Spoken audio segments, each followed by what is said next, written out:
Welcome, everyone, to our coverage of event number 11 here in Oakbrook, Paris, Illinois. William Stewart, David Garfinkel on the call here as we're going to get a great matchup against Buntz and Jeremiah Millar. Look at that jersey, the one and only Stowe. That's something. Oh, it's Stowe. Man, the red pants with the colorful characters, man. He's a character in his own right. I love it. I absolutely love it.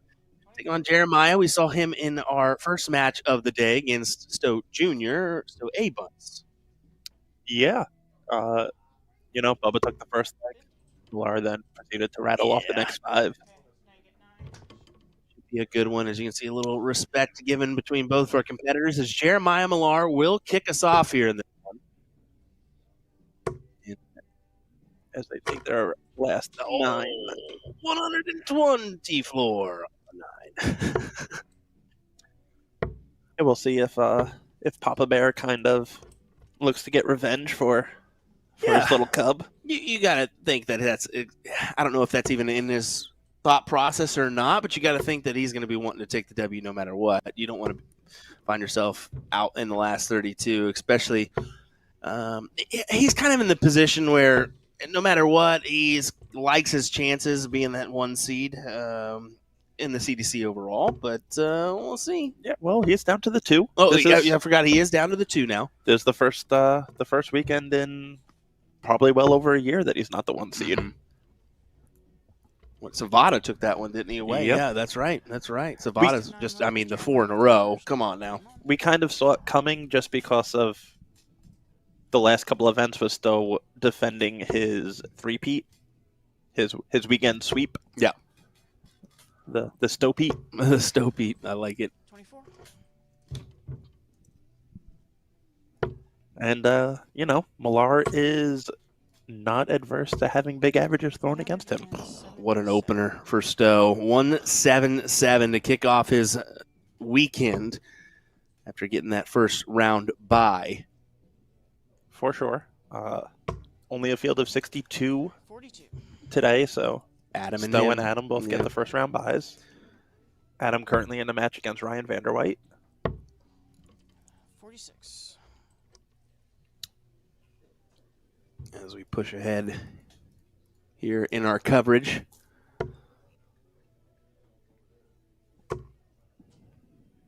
Having an unfortunate few darts for Millar. Does find it with that last, though. It almost surprises me Millar's staying at the 20s with the 1 low dart. Yeah, it's kind of the hang and bang mentality, the old school mentality on the 20s. But you look at Stowe, complete opposite. He uses that cover shot on the 19 so often, so frequent.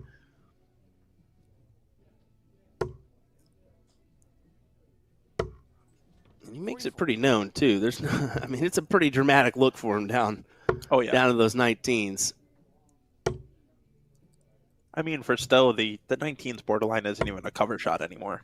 The 19's for him is just a shot at this point sometimes. True. If he is not feeling the 20s, he will just abandon them.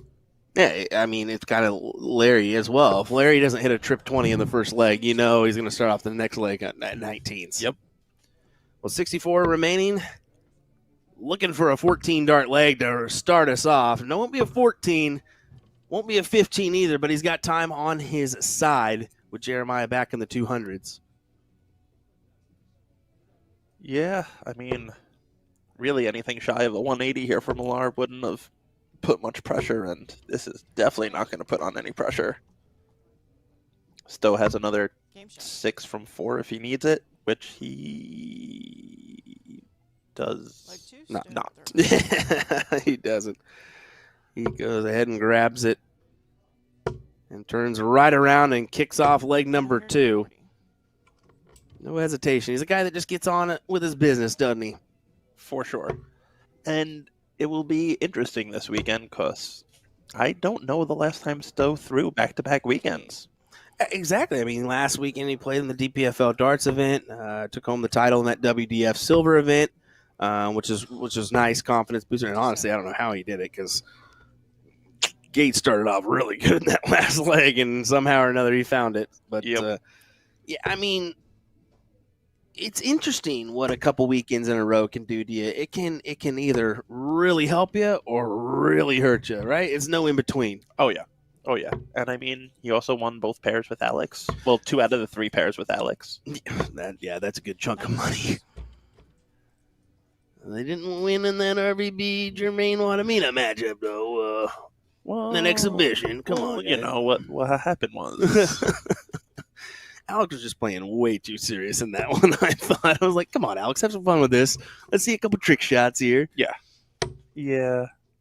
It was interesting. Yeah, I understand it, but to stop the tournament for a match that's already happened on that stage 2 times prior. Yeah. I get you.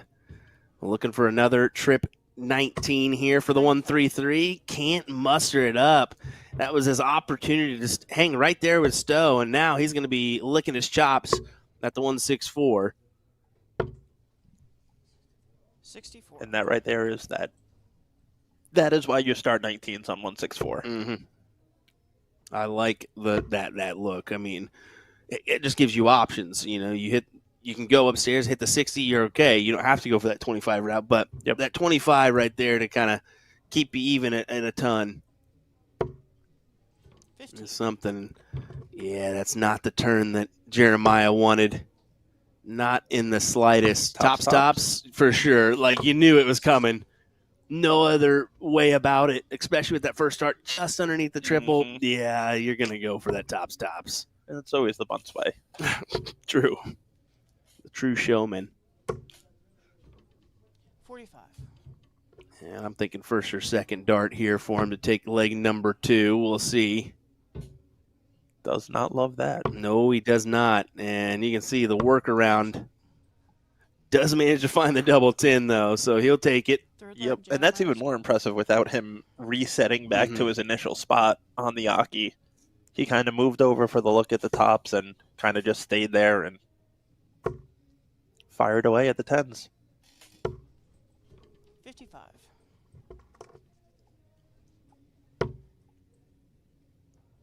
Immediately looking down. 58. Yeah, he is a stacker. Yeah. He wants his dart just under the bed to go right over the top of it. Which is interesting to see. I mean, everybody likes their preferred route. You would assume that Stowe wouldn't like that as much because his dart is fairly straight in, just a little bit more flight towards the top. 42. So with that, you would assume like, oh, okay, he's gonna want to put it underneath it. I think because of his height and because he stands tall when he throws, That's it. he can't get under it because his dart hits that board at a downward trajectory. Yep. And he prefers a parallel dart. He wants his dart to lay as flat as possible. You can see him not even paying attention 9. to Jeremiah's throw at all. Head to the floor. And Jeremiah doing exactly the same. You can tell both guys have the right mindset. Just play my own game. Yep. And Jeremiah well off the mark for his average right now currently. So we should see him kicking into gear almost right now, if not in the next one. Yeah, I'd be very surprised if Millar doesn't 133. up his average dramatically here. And, I mean, for Stowe, for that matter, as well. Yeah. You're not wrong there. Neither men are currently really firing on all cylinders, but we're only 2 legs in and potentially got 7 more to go. 84. Does this 158 need to go? That's the question here. It will not go. Just leave it tidy. 58. And I mean, 129, not an out to sneeze at. It's one of those weird ones where you almost prefer a single on your first start than hitting that trip 19. Exactly, because I mean, you're potentially going to get the look at Bull, but not there. He does go ahead and leaves it at 36 when he returns. If he returns, he will return. That's an unfortunate first for Millar, and you can see just well off the intended mark. Hand raises there as he knows, well, it was an opportunity. Yep. 40. It's the one segment on the dartboard you can't miss into at 100. And you know you're going 3-0 down. Yeah, you know you're going 3-0 down on 36 with Stowe coming up. It's just tough spot. And yeah, Stowe, I mean, he kind of said, well, I'll take the leg and keep on trucking. 140. Not at all what Jeremiah wanted. It wouldn't surprise me now if he's 60. the kind of guy that can push it off. But being that he's had a little bit of time in between and with his current average, he could very well think about that for a couple legs. 57. Yep. So we'll see if he can. But I think he's been around the block long enough, and he has experienced extreme success on the soft tip dart side. Oh, yeah. Even on the steel tip dart side, he is a CDC Tour event winner, which is, again, something that not a lot of people can tout. What is, I believe, a 2-time Premier Cup champion on the soft tip side, which was a big event back in the day. Uh-huh. Believe he's definitely played darts live a whole bunch. Mm-hmm. I feel like he played super darts at one point. Got the invite to it. I don't know about that but one. Yeah, I don't know about that one. I know we've had quite a few from the U.S. and even Canada attempt that one. Your Benny Dersh, your Scott Kirshner's. I think out. Gates and Reyes both. Yeah, that's what I was about to say. Gates and Reyes. 1-2-2 needed for Stowe. You feel like he would have to attack that there. 30. That's our sarcastic celebration with the fat That's one. exactly what that was. That was similar to Matt Campbell's thumb up. I'm pretty sure from here I heard Stowe go, yes! Well, here you go, Millar. Great chance here. 60. It's 108. double 4 Yep. to grab this 116 check.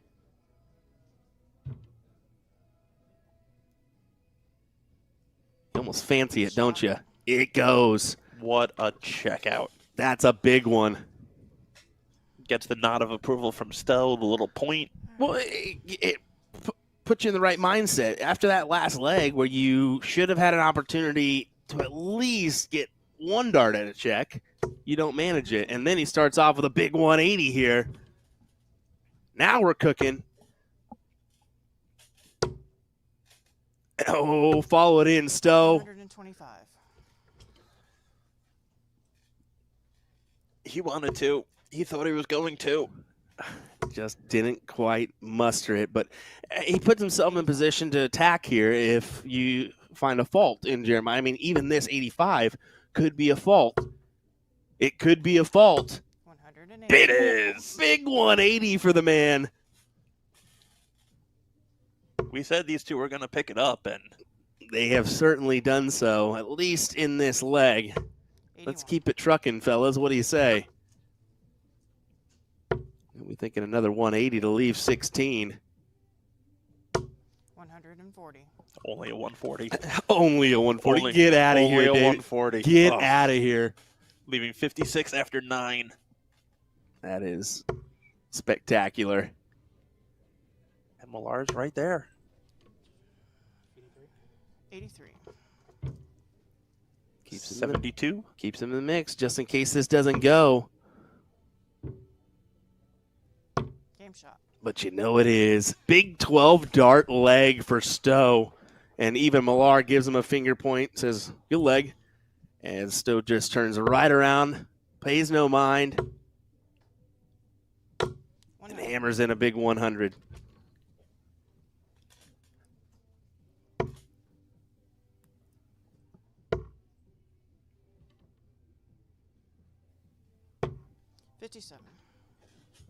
Millar dancing around the board, unable to find a trip in his first visit.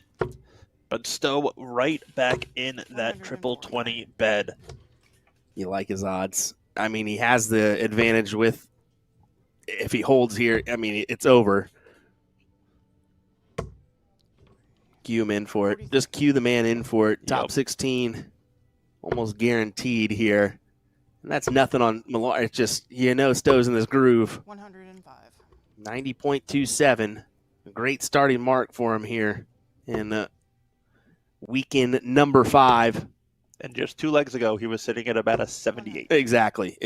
I mean, it just knew exactly when to press on that gas a little bit more as Millar started to hammer it down himself. 81. Ooh. That's all right, though. I mean, It's one of those trying to force that treble 20 in there. 140.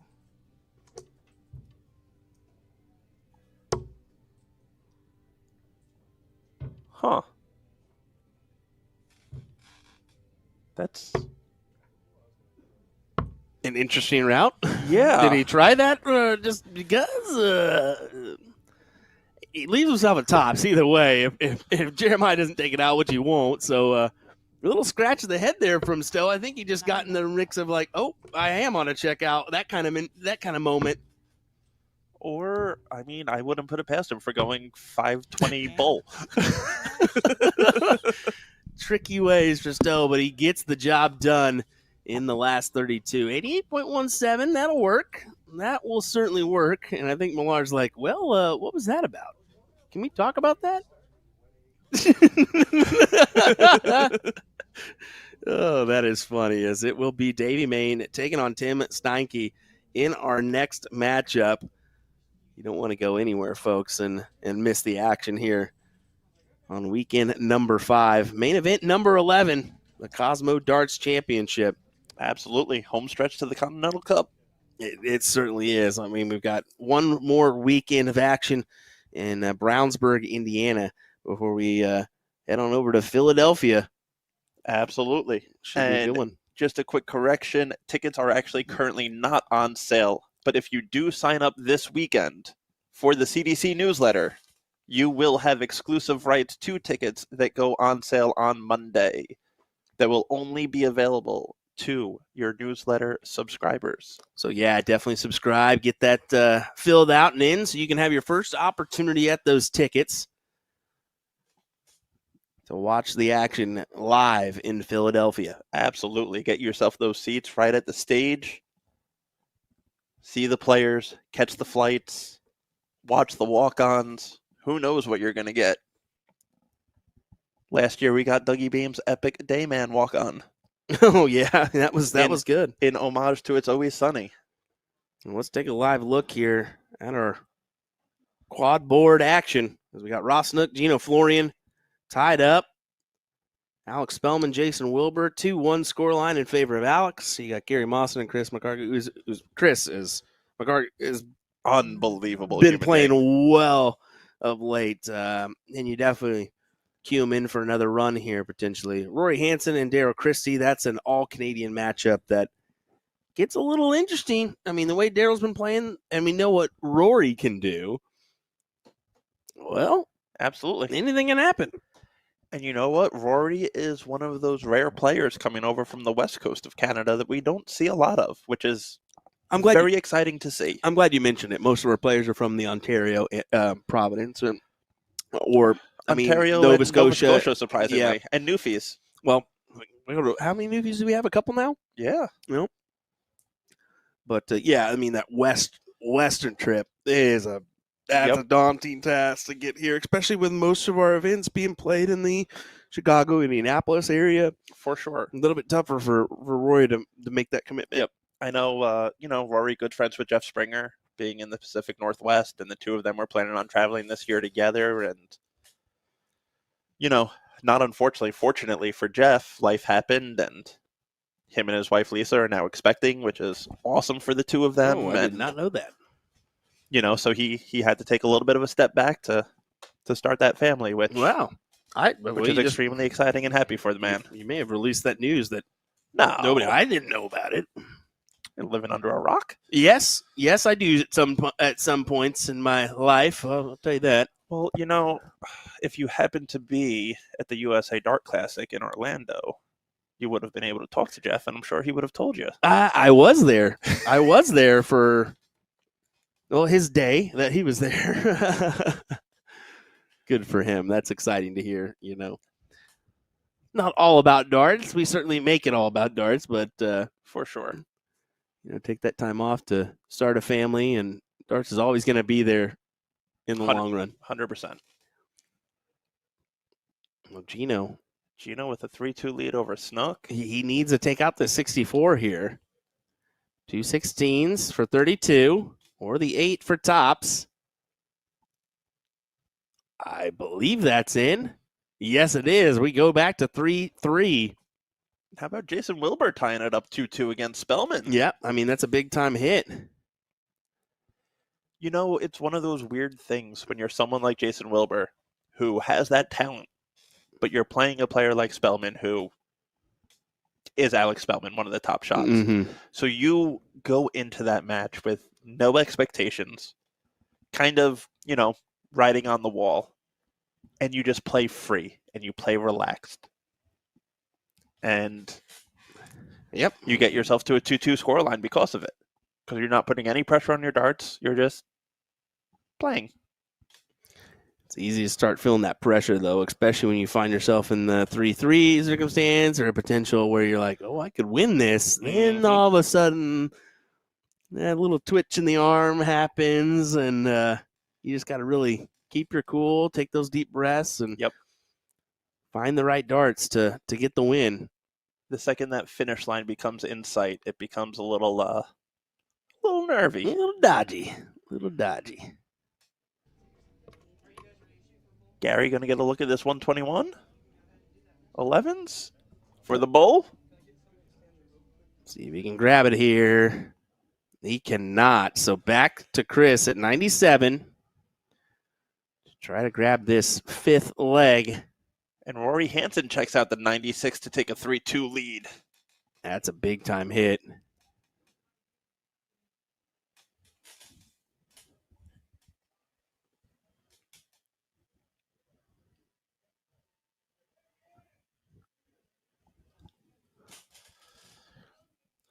And now with Snook up here on the stream, all of our viewers have the pleasure of being able to see them shoes. They are the, teal variant of Dorothy's ruby red slippers. They sure are colorful. I couldn't imagine walking into that closet and seeing the spread of shoes he's got now. Well, I guarantee we're going to see 2 different ones in the next 2 events as well. You know it. You know we are. That got to pack the extra bag just for the shoes. Stowe has the shirts and the pants. Ross has the shoes. For sure. There's no doubt about it. Most colorful shoes in the game. But I learned. Gino's another one. If they allowed sneakers, Gino would be right there with them. Alex does take the 5th leg over Jason. Chris McCargue looking at double 10 to take a 3-2 lead over Gary.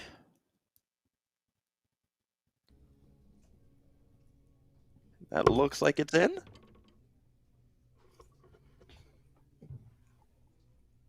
That is in. So Chris continues to find these moments of success here this season. Looking to have another run against, 2008 UK Open finalist in Gary Mawson, who I will say, don't put any pressure on the man, but he did mention the thought of Q School. I can see it. DPFL to me. I was like, yeah, man, why not go ahead and give it a go? Game on. If you feel like you have a shot, feel like you maybe have one last run in you, go ahead and do it. Absolutely. Push yourself to do it, And we are back live with our top 32 match here on the main stream. Yeah, looks like Tim starts us off with a nice 81. As this will be a good back and forth tussle. Davey's got to be thinking to himself, this is an opportunity. I mentioned it in his previous matchup. He's looking at this bracket saying, if I can just grab these 2 wins, I got a chance versus Stowe. It's a tough chance against Stowe. You know it will be, but it's an opportunity. And for sure. there's more money in the back pocket 85? being in the top 16 than the top 32. And you know what? He's played Stowe twice. Lost 5-3 one of the times, so took him towards the distance.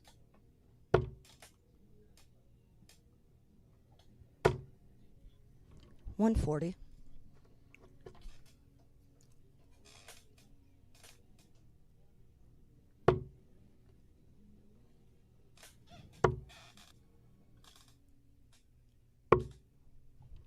$66.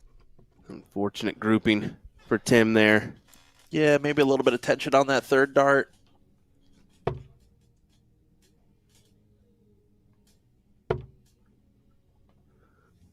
No, the one to leave the 170. 138. Big 138 by Davey Maine to leave that 170. Yeah, that was exactly what he needed to obtain there. At least give yourself a chance at this big fish. 99. We know the odds are JD not as required favorable 170. as you'd like for the big fish, but an opportunity is an opportunity. Hey, You we're, just gotta go for it, right? we're just playing a game of 170, and Davey That's- Maine gets the start. That's it. As Tim Steinke 96. left himself the fish as well, although bit of a lucky second dart. Yeah. Typically 149, you don't want your second dart at the 20s, but How about this? Bullseye. He got the look. 136. Didn't go as he'll leave Requires 34 74. when he returns, if he returns. But either way, I mean, he had an opportunity at it. he did. 20 for tops. Davey gives himself a come on before this last one. Trying to put one on the board 34. and can't muster it. So Tim, Tim, you require quick 34. Simon Whitlock blow into his hands just to maybe get that a little sweat off of him. And he captures the double shot. 17 for the first leg. Double 17. Very rare double.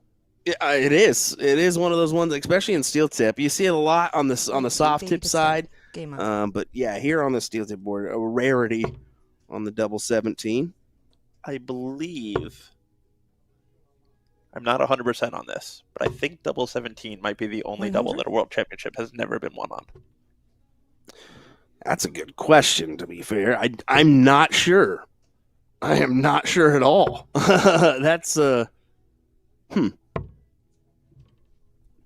pretty sure 42. I've seen that. that's one to think about.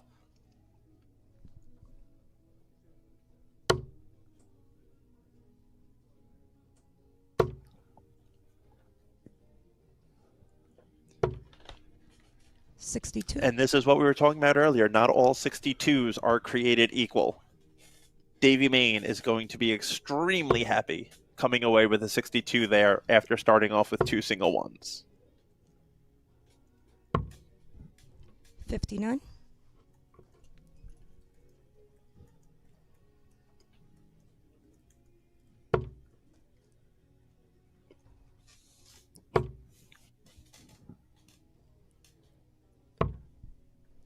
$59. To trade back some 59s. Kind of see if either one of them are going to start to pull away a little bit here. 41. That's really it. I mean, first few legs kind of establish the story, right?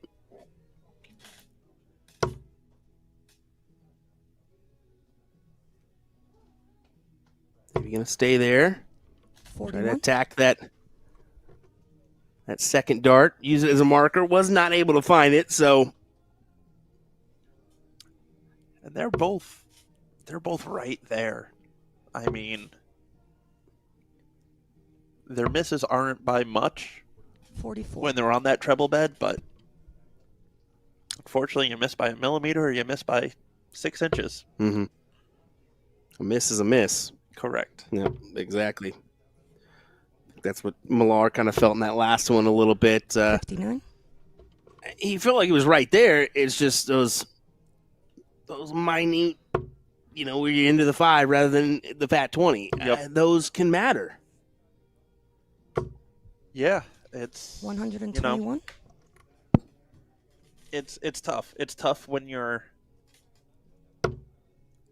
all over it and it's just not falling onto the other side of that wire. Yeah. And it's one of those you have to believe in yourself and believe in just the 43. law of averages. Mhm. And every time you click that wire, it's a 50-50 shot whether it goes in or out. So if you're clicking out, well, eventually all of those are going to start clicking in.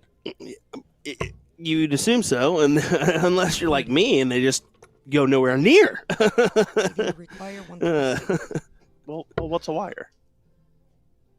See, but you have that lucky ability, Will, of your misses at the trip 20 going to the trip 18. Yes, exactly. The trip 12. 99. If you're gonna miss by 2. Miss Then where you it require matters and grab the 164. triple. The 164 not gonna go for Steinke. We will At see if 42. Davey is going to split this Davey 38 or required attack 38. the double 19. I do think just a fun fact, a fun story for you. I caught Peter Cetera playing at Las Vegas Open, and I just happened to be behind him, and it was trip 12, and then left it, shot a 96. I was like, that's one way to hit a 96. At least you get it right. Tim, you require Well, 122. you see, fun fact is, chances are, if you saw Cetera playing, he was playing doubles with me. I think it was a blind draw. Okay. This one was. Because this year was the first year me and him did not play doubles together at the Oh, okay. Las Vegas Open. Normally the two of us Davey required 24.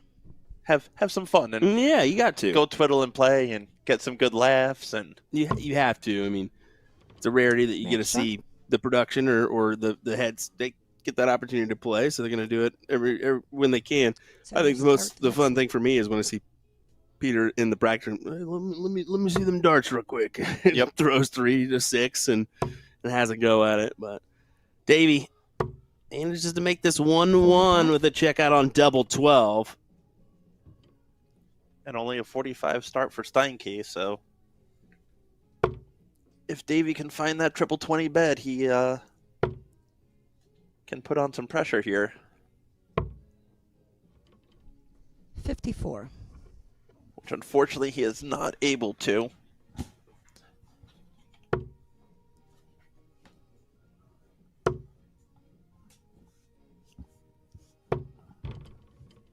Yeah, 7. just a crummy couple of turns here for Tim. We've all had him.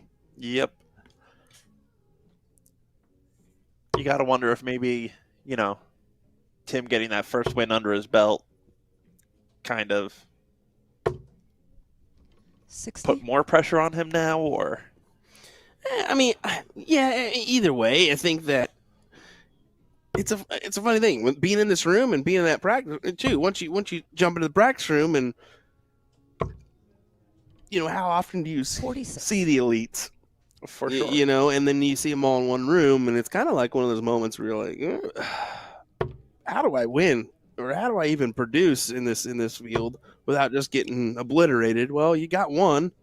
Yep. Take it one match at a time, one leg at a time, honestly, and go from there. For sure. You know what you're capable of as a player. You've seen your high ends, you've seen your low ends, whether that be in practice or whether it be in competition. So the more you can replicate those good ends, whatever you did in those good ends, whether it be concentrating on your game or maybe you're just lackadaisical and having a laugh, try to do what makes you the best player. Absolutely. And I think that's why I pointed out between Stowe and Jeremiah, both players looking at the ground, 60. not even focusing on what's going on in front of them, because that's their mentality. They want to focus on their game, not the competition. Because if they start Correct. focusing on the competition, they start getting used to that. Oh, that he hit a 100, he hit a 140. I've got to match that. Not necessarily. 26. Nope. You'll have your moments to grab that upper hand. Take your first 9 to 12 darts by yourself. Mhm. Your opponent's score does not matter at that Yep. point. Yep. After that point, look at what they have. Exactly. You don't even have to watch them throw. Just see what they have left to Yeah. see what route you need to go. 43. You're totally correct. That first 9, it doesn't matter what they have. Well, in some, I mean, if they're lining up for a 9 darter, okay, then you want to cheer on, right? Yes. But Keep- yeah, and I mean, Oh, that was a 140. massive hit. Kept it straight for a big 140. Leaves the Absolutely. 152. First to a checkout.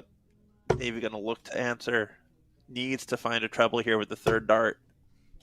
Oh, 60. cannot do it, and he just chuckles Tim, you require knowing, 152. well, this is a difficult one for me to gather.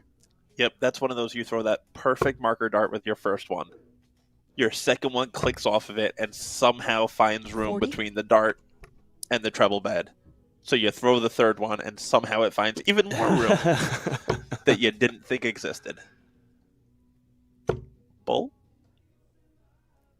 Maybe with this last dart. Yeah, tries to go for that bowl to 88. square himself up. Now, Tim at Tim, 112. Which 112. way does he go? 18s or 20s? Probably going to go with the traditional 20 route. Although, nope. He looked like he was going down for a second. That deceiving eyes from him. That's what that looked like as well. Yep. I was 72. like, brother, I don't know what you're going to do down there, but whatever. That's a spotter's worst nightmare. Yeah. 57 was what he wanted.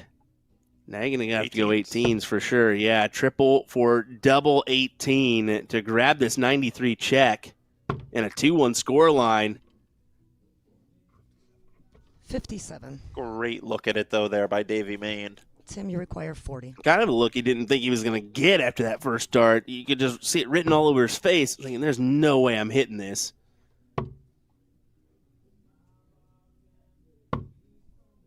Oh, 35. unfortunate drop on the last. Little error in the scoring that I'm sure they will correct now. Davey does have 36 Davey left, requires 27 scored. 36.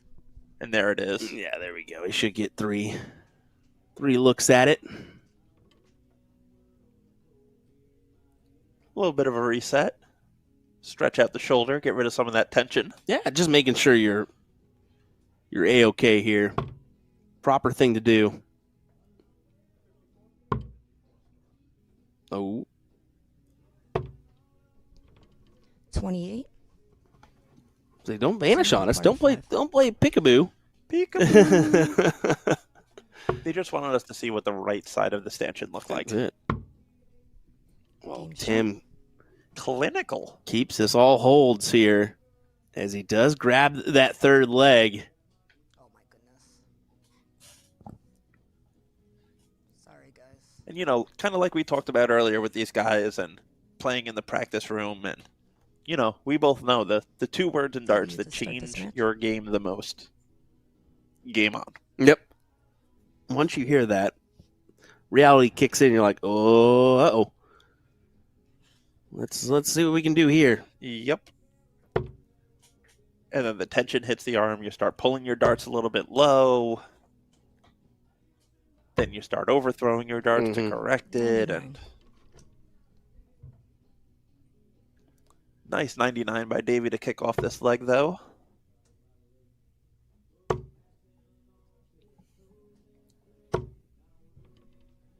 $100. Solid ton return as well. This is a big leg for Tim and Davey, to be fair. I mean, you got to keep with the holds here if you're Davey. If you're Tim, you're thinking, if I can break, we're going to be in a money situation.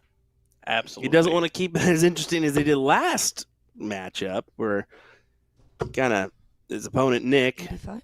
chipped away at that 4-1 advantage, and all of a sudden you found yourself in a last leg decider. Yep.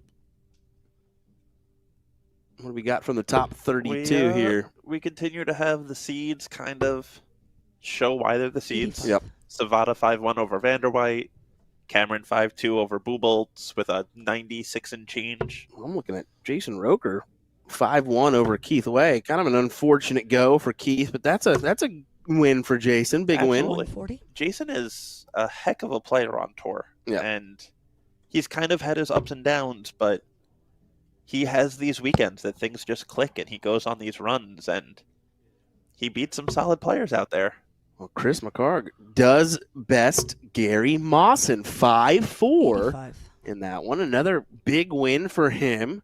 Caden Newberry, another one that gets a win over Nathan Humphreys. Yep. That's a 5-3 advantage. So, once again, Caden into the top 16. 83. And let's take a quick look at the bracket, see what's setting up for our top 16 matchups, as we have Elmer Kemp making a run to the top 16. That's big time. That is big time for great Elmer. to see for Elmer as he sets up a matchup with 100. Adam Savada. They beat So Jack you require Robinson in that top 32 to force that matchup. Jason Roker going to take on Daryl Christie in the Board 2 final. An all-Canadian bash there. 61. Spelman TV already requires locked up, 72. and John Part and Nick Georgeson will try to oppose him in the top 16. Cool, big names there. Davey Maine, 24, scored at the 72. That leaves himself double 16. Can't do it. So back to Tim. And this, like I said, this is the opportunity he wants to 56. grab. Tim He requires wants to 32. take this. Well, try to hold in this next leg if he can. It's got to be a great marker for him. Oh, that one maybe not so much. Could it be a difficult workaround? Can he muster it? He 16. cannot. TV Ouch. requires 16. Now another look for Davey to tie it up. I think he thought that was in. I agree with you. And now he's just shaking it off. That Game one is shot. definitely in, though. Yeah, certainly. 2-2. And what could have been 3-1. Tim to start the next leg. And looking at this board 4, Brad. I mean, Chris winning over Gary, that's a door opening opportunity for him. Now you got Kylie Edmonds or Gary Brooks in that round 16 or round of 16. Absolutely. That's a great opportunity for all three of those men right now. Yes. Yes, it is. How about this from Davey? The hammer in the 180. Not 104. quite.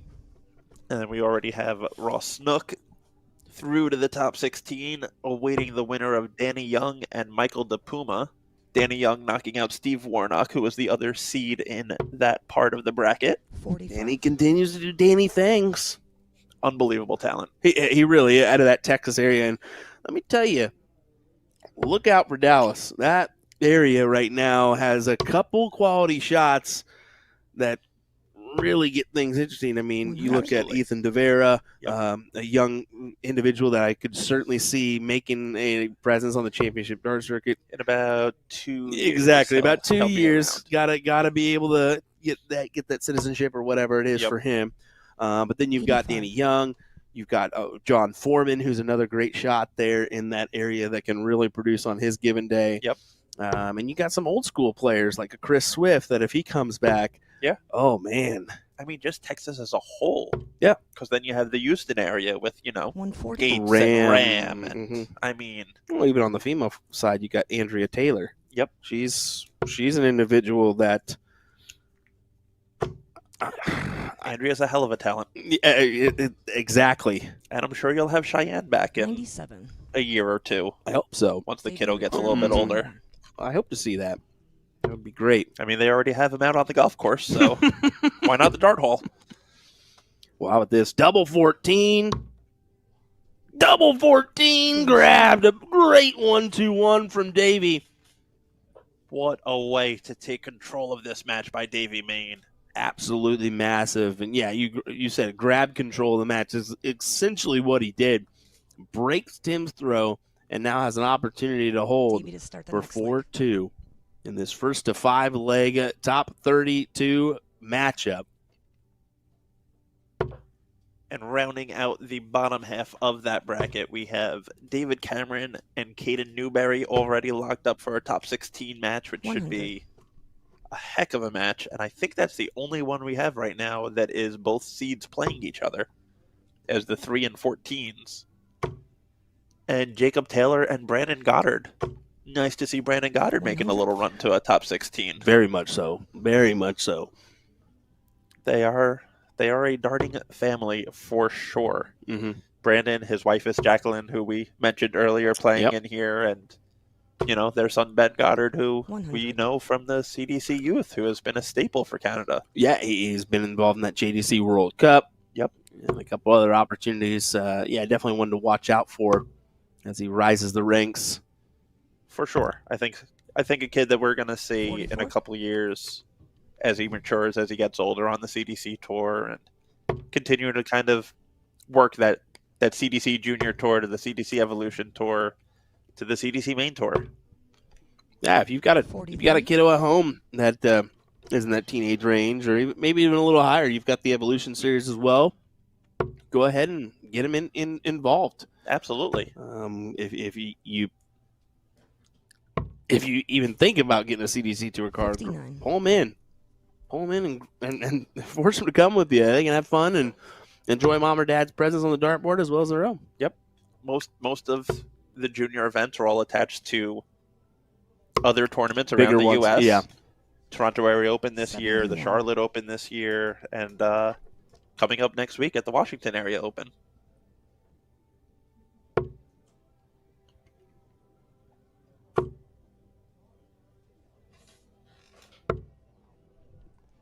$28.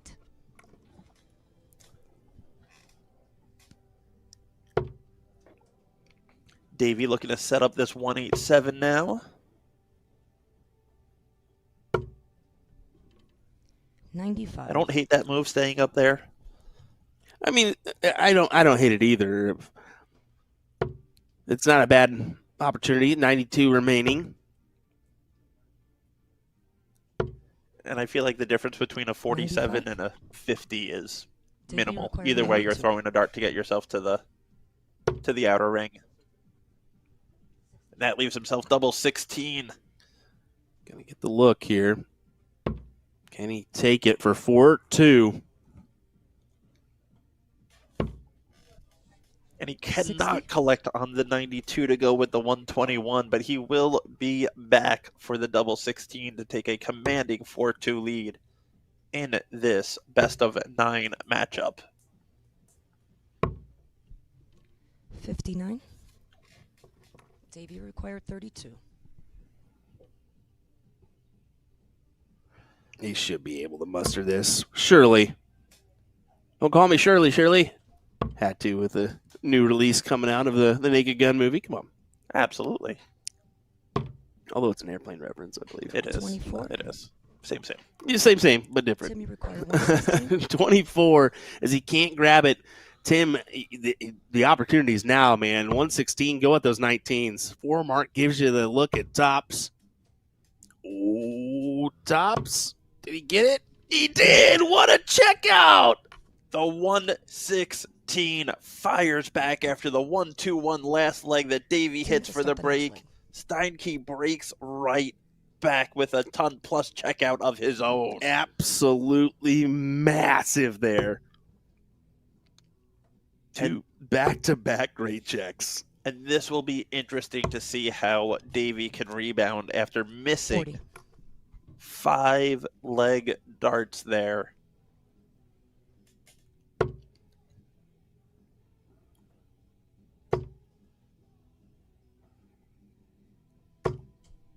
$100.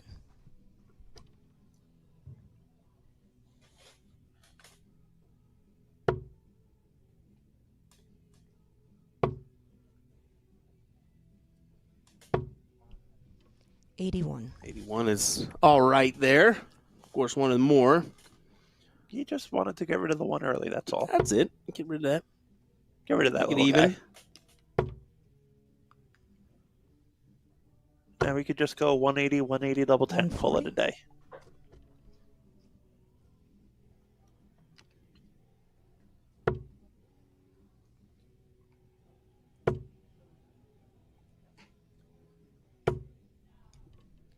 $30.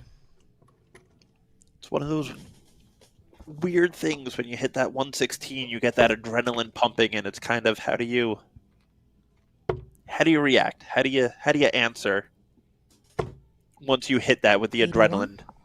Exactly. You saw him give it a little fist bump as well. I mean, considering the circumstances, he kind of expected that, right? A little bit of something. But yeah, I mean, that next leg, You got to somehow manage to take that deep breath, calm down a little 40. bit, get back into the groove. You know, it's one of those things recently Gerwin Price has come out and talked about Yeah. with his big celebrations and having to keep some of that inside to not let it all out as he gets to the next leg. And you saw it against, the Josh Rock matchup and 45. and what have you. Yeah, I think that he knows in certain circumstances you can't give it a go. You can't afford that adrenaline dump. Yep. But yeah, to fire back on a 116 after 121, I expect you to 55. give me something. At least a little bit of Require something, right? 135. Oh, for sure. Especially for the break to tie it back up at Yeah. 3-3. That's a massive momentum switch. I mean, 4-2 or 3-3, that's a big differential, especially knowing that your opponent only needs a one to Yep. get that task done. What you're saying, yeah. It's a difference of needing 3 on the spin or playing a best of 3.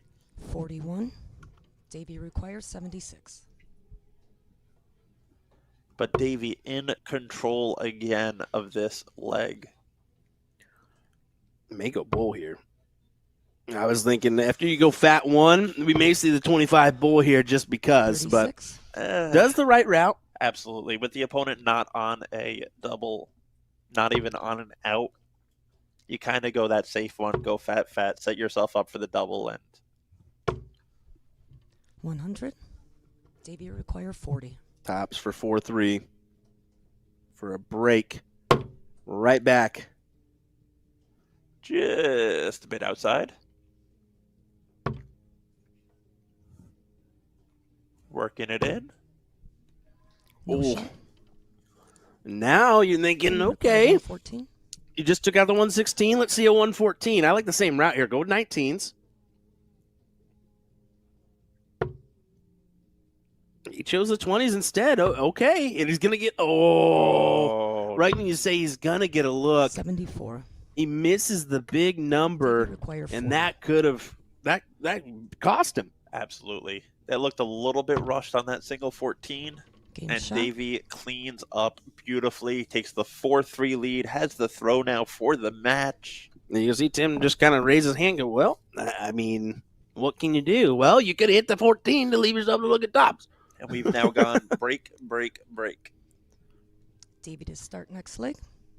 Will we see another, or will we see a hold for a win here from Davey to advance a matchup with Stowe Buntz? He sure hopes so.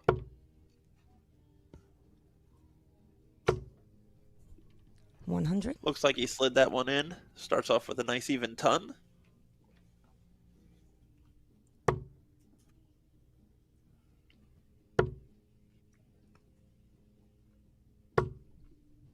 $81.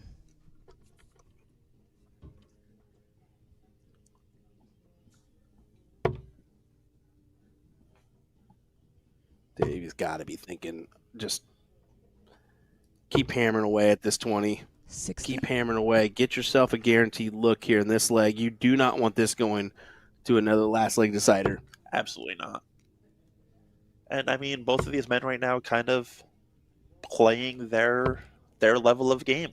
Yep. 48. Davey's average floating right around where he's been so far in the CDC in his career, and Tim's average is floating right around where he was last weekend. Right around that mid-60s and the low 70s. 59.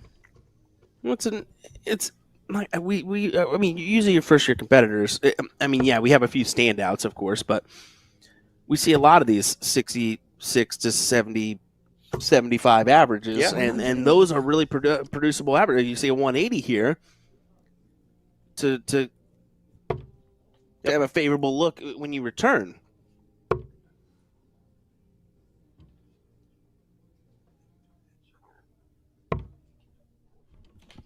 $44.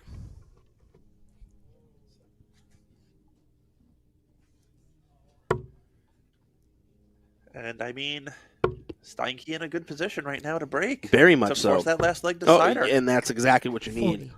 Last leg decider, you have to have it. It's been a good back and forth tussle. But yeah, I mean, I was saying the 66 to 70 average, you can see That's just your average range, but you can have a breakout or two where you average the 81. 85. Tim, you require Now, 150. both of these absolutely. competitors are going to want that in this next one. They're going to need it in this next matchup. But you got to get this task done first. Absolutely. And I mean, that goes to show you where the dart game in 60. the U.S. has grown Dave, you require immensely 150. over the Mhm. last 5-10 years.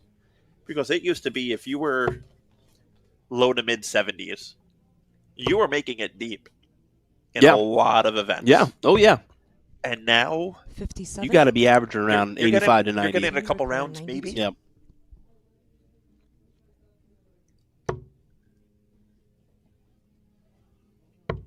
Trip 19. Not gonna set it up. 7. So Davey will be thinking a ton here. Davey Trip require 20 or 100. single. And you can just cue it in now. Top stops. Looks like it. It's the new go-to if you miss that first start on ton. It is. Tim, It's. you I mean, require it's a bigger 85. target.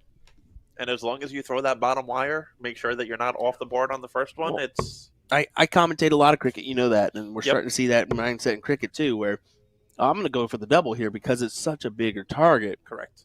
Go ahead, if you only need two, go for it. Like I said, the biggest thing with it is as long as you got to at least stay inside. Mhm. You can't waste the dart. Tim, 45. unfortunately, not going to get the look here. So You Davey, require 40. he's got 3 to tackle this double 20. For a top 16 date with Stowe Buntz. Double 10. Right off the barrel? Game shot. And Not even needed. right on in. And Davey Maine will win the match over Tim Steinke to advance into that top 16. As that's what we'll have next for you, I believe, is going to be Stowe versus Davey Yes, sir. after a quick little ad break. So don't go anywhere, folks. If you're watching on our YouTube channel, don't forget to subscribe to our PDC.TV coverage so you can enjoy the action from 5 boards of coverage all at one time. Of course, with the help of a couple tablets and a laptop and whatnot, but we'll just mention that on the side. But, yeah, go do that. Subscribe right now. And don't forget, there's always a nice Win More Blade 6 available over at azdarts.com. Go get yourself a nice bundle today. We'll be right back, folks, with more coverage here in just a moment.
10, 9, 8, 7, 6, 5, 4, 3, 2, 1. Stop. Welcome back to the Cosmo Darts Championship. Coming to you live from Oakbrook Terrace, Illinois.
3, come on! 10, 9, 8, 7, 6, 5, 4, 3, 2, 1. Stop. Welcome back to the Cosmo Darts Championship. Coming to you live from Oakbrook Terrace, Illinois. All right, ladies and gentlemen, we take the turn as we move into the last 16 of the CDC Cosmo Darts Championship. Somebody turn down outside the speakers. Outside Chicago, Illinois. I'm Anthony Eugenia, and I'm going to have the pleasure of joining you for the remainder of the event, and I'm joined by one of the two gentlemen that have done such a great job in bringing us to this point, Mr. David Garfinkel. Hello, David. David? Thrilled to have you here with me, Anthony. Always a pleasure, my friend. Welcome to what has been an amazing event so far. We got Stowe for the second time now after just taking out Jeremiah Millar. Davey Maine has gone on a nice run, surviving a last leg decider against Nick McCoy and just coming off against Tim Steinke to set up this top 16 clash.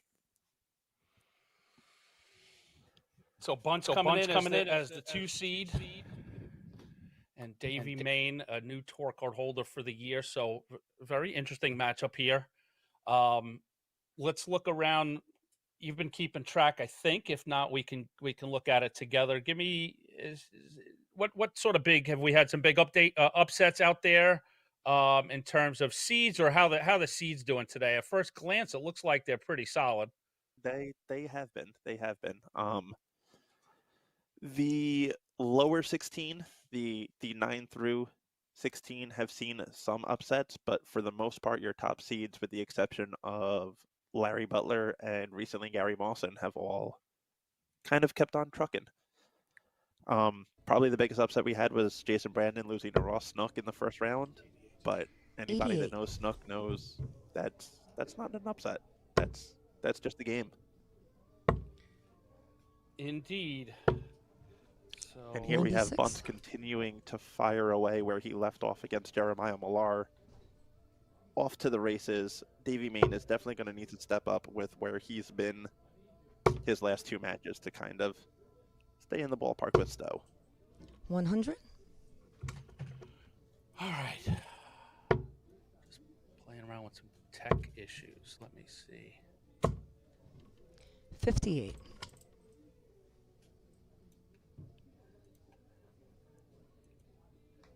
And still leaves himself an out, but not too tidy. We'll see what Davey does here as 100? far as Still you require putting on some pressure. But still will have 6 from the 155. He might not need it. 139. As he leaves himself double 8 after only 15.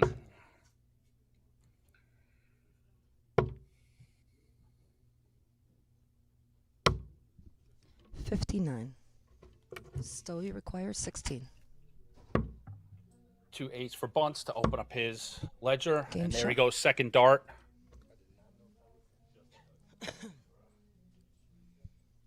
Davey to start leg 2. Game on.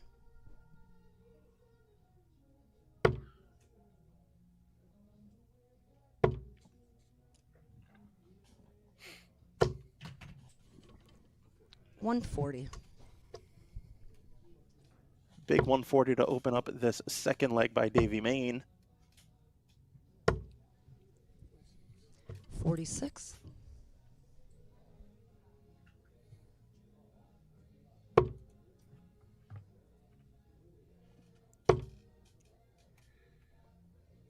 So let's talk about the form 60. of these two guys. What have you seen?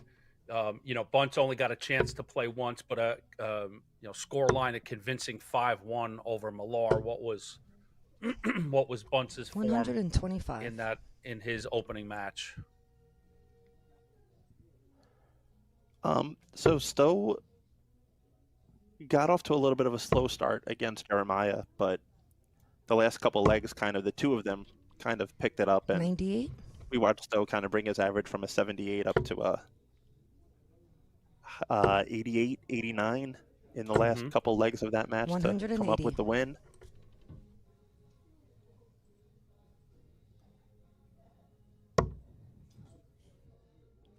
Maine again in a position just a sort of a turn behind Buntz, looking to set his next turn up, and wayward 1 33. puts him in a pickle. Davey, still you require 150. Leaves the big fish if he even gets a look at it. He will on the other side of the wire for Buntz. 118.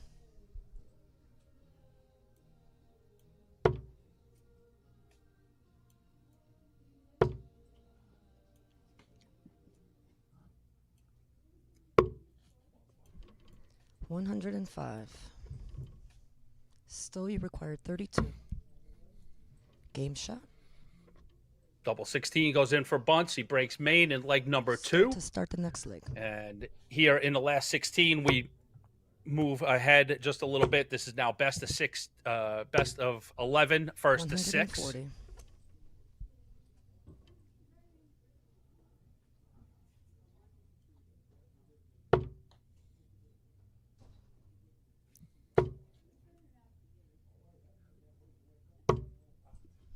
$85.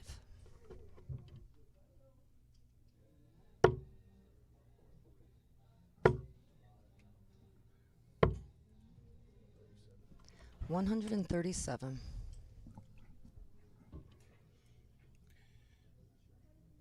Two big opening salvos from Buntz.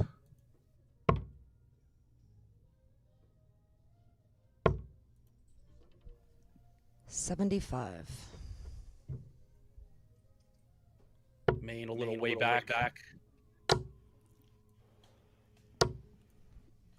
140. All right. Sorry about that, AE. A little bit of technical difficulties here having you come through.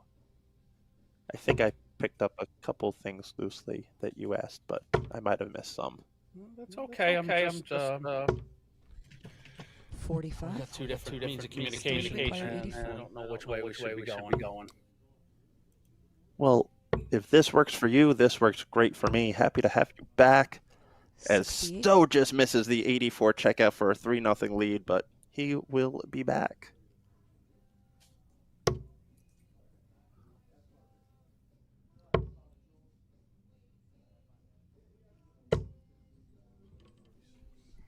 $136.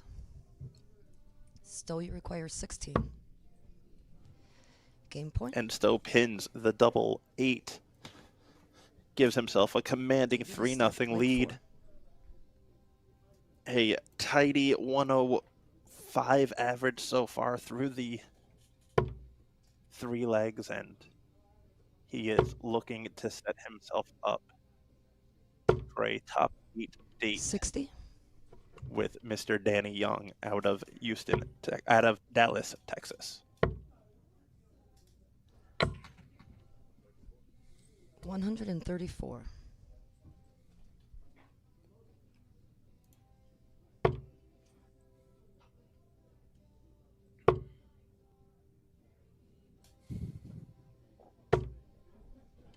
$24. I wonder if Davey is putting some pressure on himself to try to keep up with Stowe's scoring here. And that's 60. kind of why he's fallen a little bit wayward.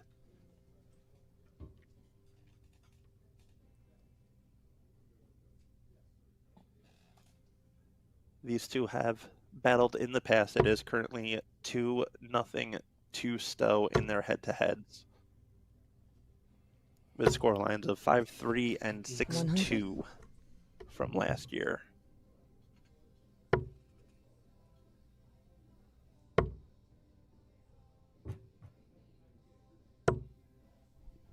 $97.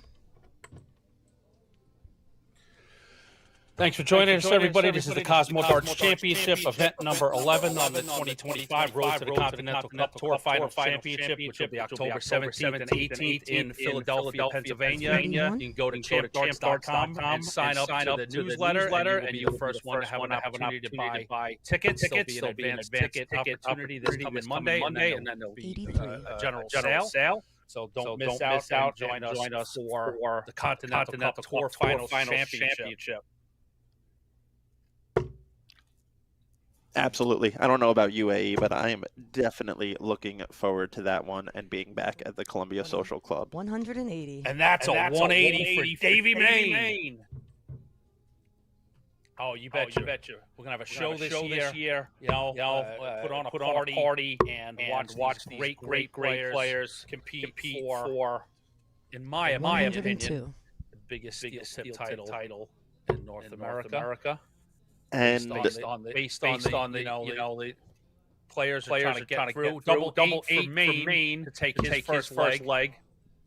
Oh, clicks the wire. So Buntz comes back with 25. 16 events, players battle it out, and then go through a gauntlet of 16 of the best to win the CDC Continental Cup Championship. And Buntz puts his hands up to say, I know I got a present back in my lap, but I'll take it.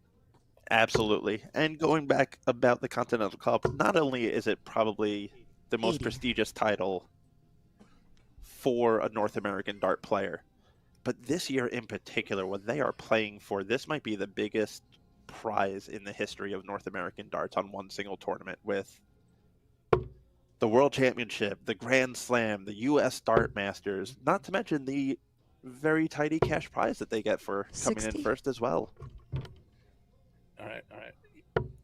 Before we get to that, I just people are screaming. I'm gonna talk directly to the chat. So you're gonna scream at me that all right, I've got an echo. All right, so let me turn Discord off. Mute Discord. How is that? Is that better? Yes. What the hell is happening with the sound? All right, relax. 81? Check. Did I lose David Garfinkel? I lost Garfinkel. All right. 60. So let me unmute that. David, you got me back? I got you back. But now if I mute VMix, how about VMix? If I mute VMix, you still got me? I got you, yes. So maybe. 41. All right. Is that better, everybody? Okay. So that seemed to fix things. Okay. So I got you 105. under my skin, 105. David Garfinkel. We missed a 180 for Buntz. We did. Okay. But a nice 105 checkout setup there. Leaves himself 76 for the leg. Yep, I am getting messages 100. that you are Still a lot require better now, 76. So Okay. We just shut down. It was just multiple places. All right. So, because it's a balancing act between using VMix and 36. Discord at the same time. Okay. So, yes, you left us with a dangling participle of big news. $5,000 now for the first place in the Continental Cup, which I think is a nice, tidy weekend's 44. work. And like you Still said, you require opportunities 40. this year, the bonus of going to the Grand Slam, and now officially a spot in the World Championship. So, Yep. a prestigious title that has been shared by some of the greatest names in North American darts: Larry Butler, Leonard Gates, Gary Mawson, Jeff Smith, Gary Broomhead, Stowe Buntz. Danny Lauby, Stowe Buntz, Alex Spelman, and I'm sure 60. I may have left Still off require one 38. player. And if I did, I apologize. But off the top of my head, those are your Game shot. Continental Cup legends. And Buntz puts in double 19. David is start the So, last the next set. prestigious title on the resume, $5,000 in the bank account, and an opportunity. And we didn't even mention the Garden. You get a spot at the Garden, the spot at the Worlds, a spot at the Grand Slam, and the Continental Cup Championship. Yeah. So, I mean, when all is said and done, you're looking 43. at almost a $40,000 first place package.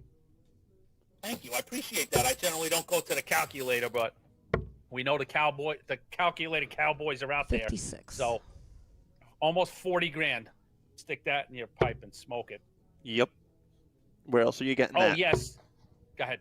Nope, go ahead. Oh, no. Yeah, clearly 60. somebody in the chat is like technology over AE. Yeah, without a doubt. I'd be better. Trust me. I'm figuring out how to say that's a 180 by smoke signals. I'd be fine. Give this man a quad pen and a 98. clipboard. Yeah, come on. Two tin cans and a string from here to New Jersey, and then me and Garfinkel will be just fine. There we go. We've made it work for many years. 97. Hey, don't worry, we'll be fine by the semis. I don't know. By the rate Mr. Buntz is going, we might be at the semis before we know it. He's got Uber Eats coming. He's got to get free. But there's no rest for the wicked tonight. 59. We've got the CDC Showdown, and that's going to be a win by 2 competition. So tonight in Oakbrook, more CDC 57. darts coming at you. Cannot wait. And this is, I mean, if Saturday at a golf tournament is your moving day, well, this is the last weekend before that final weekend. Is this our 81? moving day on the standings? The moving day for 150. the Continental Cup, the Cross Border, the Alley Pally spots for your top American and top Canadian. Absolutely. 87. We were sort of setting the table on that last weekend, Sean Green and myself, and that's sort of what we proposed, that this weekend was going to be a real big turning point. So I know you'll join me again in a few matches. 121. So what we'll do is I'll get the Still, you standings require prepped, 63. and then you and I can have fun taking a deep dive in the point standings and seeing who is on the precipice 43. of that Continental Cup spot, Davey the require World 40. Championship spots, all that cool stuff. Absolutely. And it's a good thing because I know the person that Game does shot. the standings. Yeah, he's a mensch. Stowe to start the next For one. sure. As Davey Maine puts the first leg on the board for himself, he says he will not be whitewashed here. 82. Great leg there out of Davey.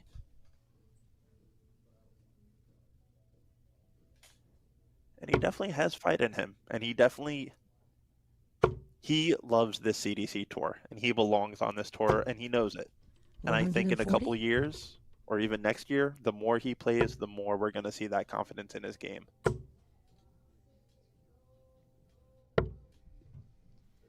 39.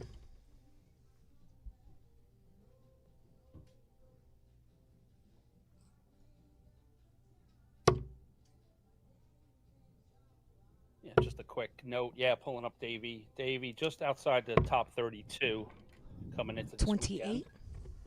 Oh, of course, Mr. Buntz up there in the second place behind the incredible 120. 2025 being had by Adam Savata. Oh, for sure. Yeah, and I mean, me and Will earlier touched on the fact that this is the first CDC weekend in quite some time that Stowe does not come in as the 1 seed. Finally 99. dethroned by Adam Savata on that 2-year order of merit.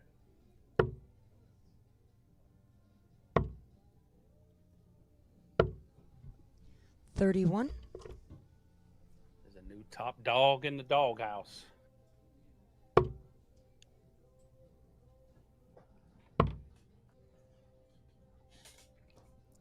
And I know, I mean, speaking with Stowe, he was a little 56. worried is the wrong word to use, but felt a little bit of discomfort coming into this weekend 89. being the 2 seed because it was a whole batch of new seeds that he's now playing that he hasn't played yet this year. And new Great. opponents and Great point. Yeah. To be moved over to the other side of the bracket. That's a good point.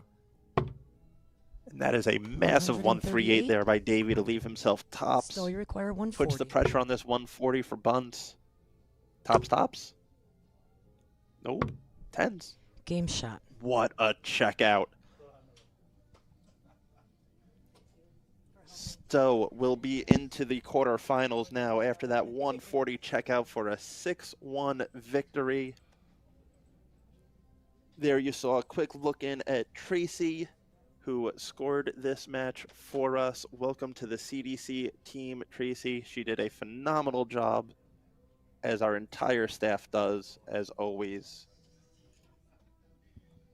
So congrats to Buntz as he books his spot in the quarters. David and I are going to sit just for a second before we go to break. We're going to look over the horizon. The next match we've got coming to you it will be one of the quarterfinals, and it'll be the winners of the players that are currently on boards 4 and 5. So that would be a combo of Gary Brooks is playing Chris McHarg. Yep. And you've got Alex Spelman, the 4 seed, playing John Part, the 13 seed. So let's go see where those matches are in progress at the real-time scoreboards by Dark Connect. It's funny, and those are the only 2 games in action right now. And here we go. We get the little look in. I was going to, Part up 4-3, and McHarg up 3-2 on Brooks. So we'll get the winners of those matches. Let me bring up now the quarterfinal bracket to see what's been booked so far. Okay, so from the top of the bracket down to give everybody an idea at home what the tournament looks like. So these are some of the names that are going to be in contention to raise the Cosmo Darts Championship. And you can play along. Go to tv.darkconnect.com and you can pull up the PDC event tab and you'll find the Championship Darts Circuit 2025 main event number 11. And you can find the bracket, you can find the live scoreboards, and you can find the leaderboard for the day, which gives you all great information on who's throwing the best averages, who has the most 180s, a lot of cool stuff. So from the top down, we've got Adam Savada is booked to play Darryl Christie. That's going to be coming up on board number 3, stream 3. So the 1 seed still alive. The second group is that group that we just talked about, a combination of these matches in front of you. Part Spelman, McHarg, Brooks, okay? Then moving down the bracket, you've got Danny Young. I need to go back to see who Danny Young is going to play. Danny Young is playing Buntz.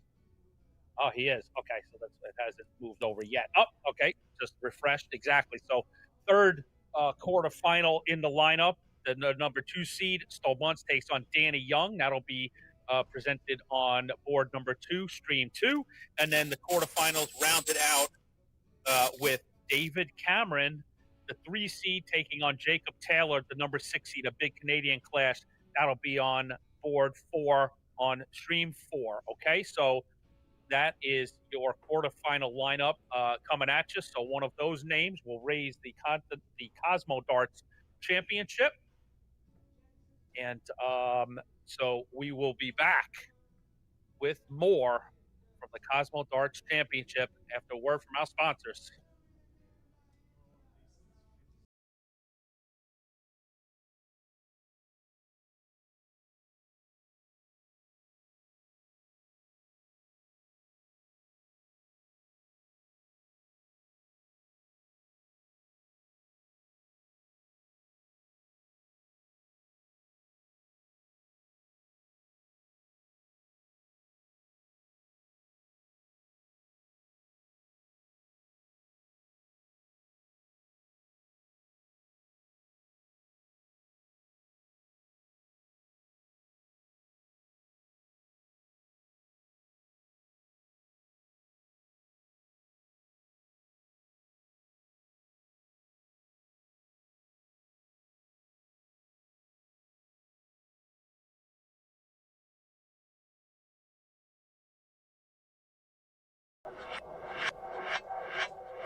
Welcome back to the Cosmo Darts Championship.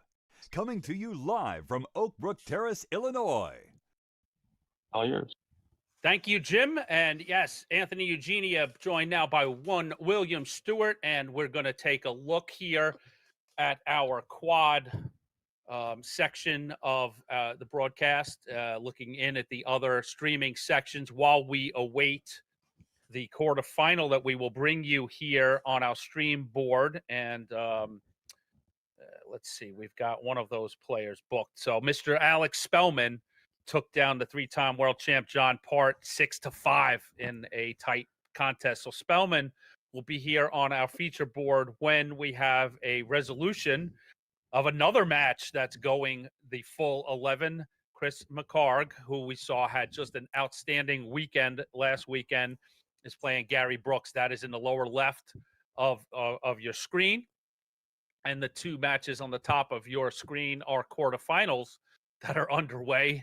And the buzzsaw that is Stowe Buntz today, racing out to a 4-0 lead, and Savada, your 1 seed, up 3-1 on Christie. So welcome in, Will Stewart. Great to be with you here as we get ready for a quarterfinal.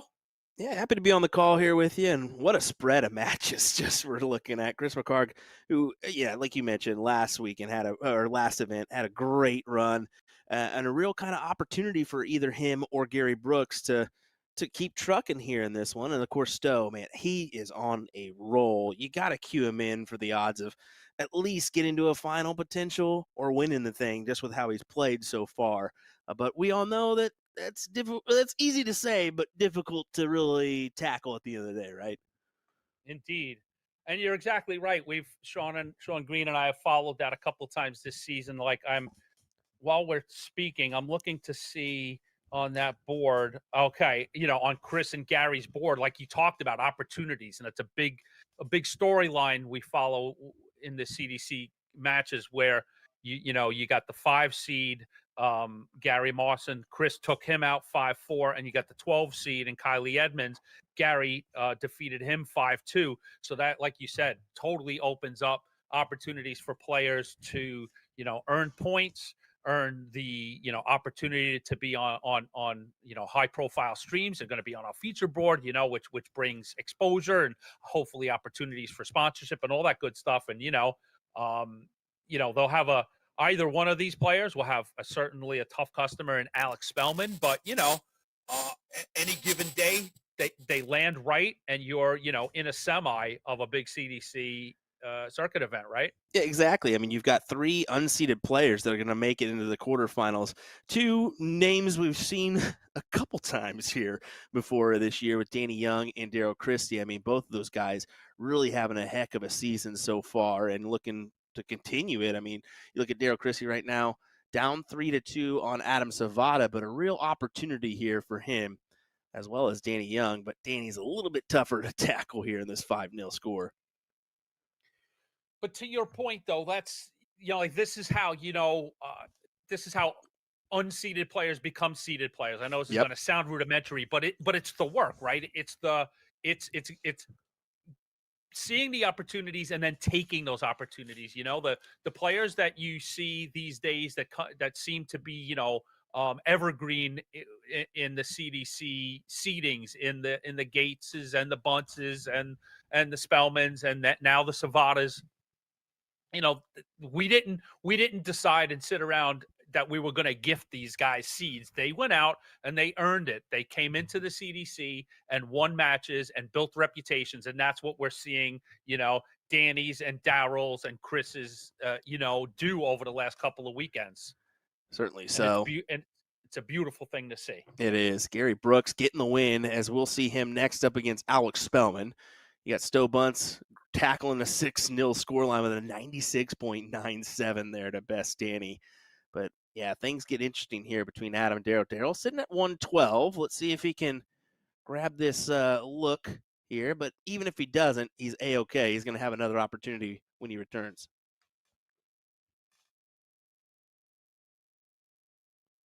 Buntz is going to be a lot to tackle.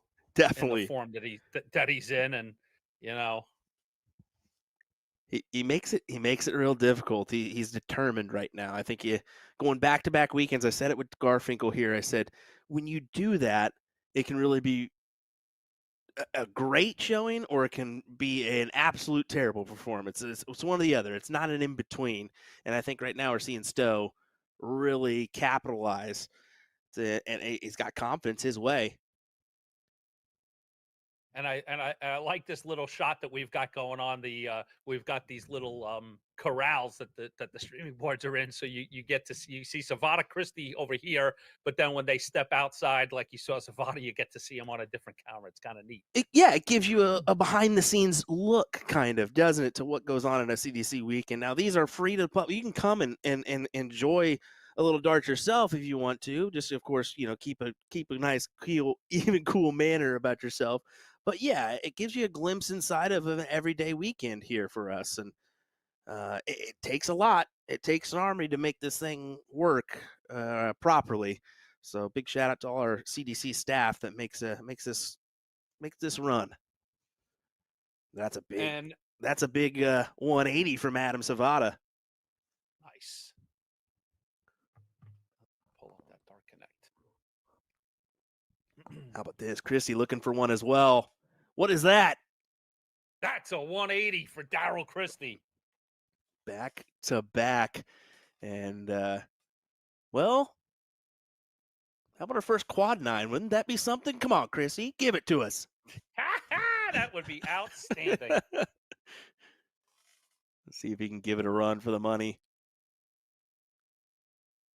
Not quite, but hey, good effort nonetheless. The only problem, though, is that he's got Adam Savada sitting right behind him at 112, an obtainable checkout.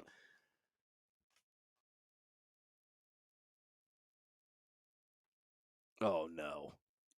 Oh, no. Is on. Double 16. What a slap in the face.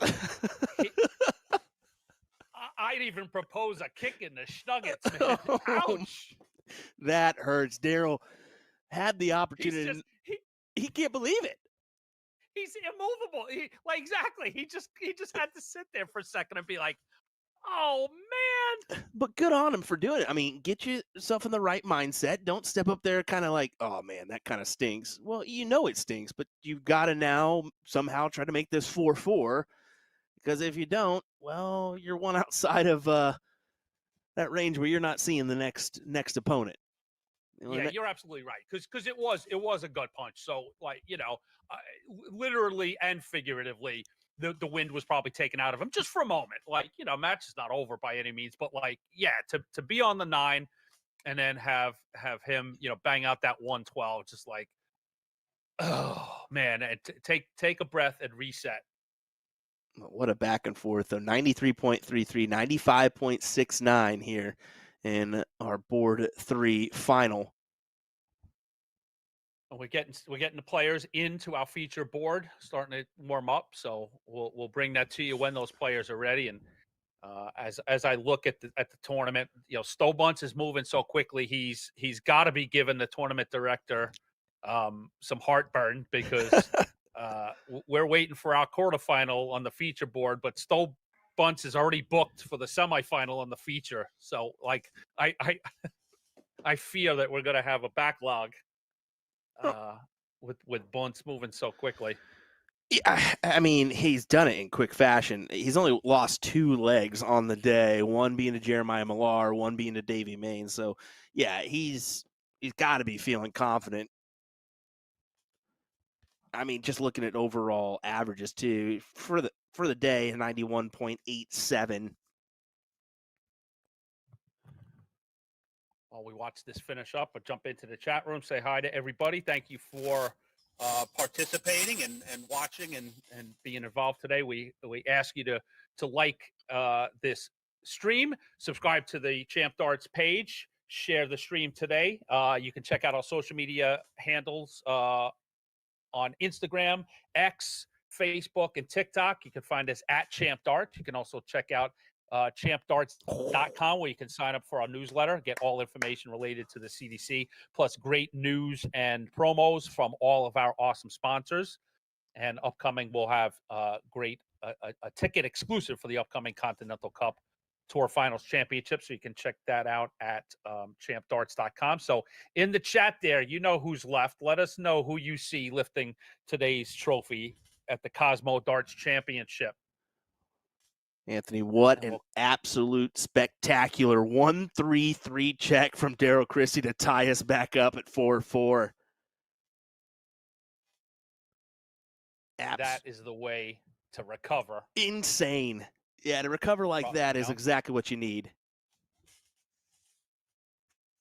A boost of the confidence, and then a message across the other, across the Aki. Like, I'm not beaten, and I'm here for the final. Well, I mean, looking at averages, he's got a 92.35 for the day. That's second in overall averages, just behind David Cameron. And right now, chucking a 96.53. I mean, that just Daryl Christie, watch out, man. Ever since that Toronto Open runner-up finish for him, he has just been nothing but smooth sailing. Incredible. Yeah, you are correct. Like, he's legit. He's now a bona fide CDC champion, winning event number 8 over Jacob Taylor, who's we saw coming in there to play David Cameron. So like you said, yeah, full coming out party for Daryl Christie here at the summer of 2025. So I've got Dark Connect up, and we'll keep you updated on that Savannah Christie as we watch Gary Brooks and Alex Spelman get underway here in the quarterfinals on our feature board. I get to see Gary Brooks making a run here, the Wyoming native, Casper, Wyoming to be exact. Him and his son Jacob Brooks actually competing this weekend. So good to see the father-son duo in action.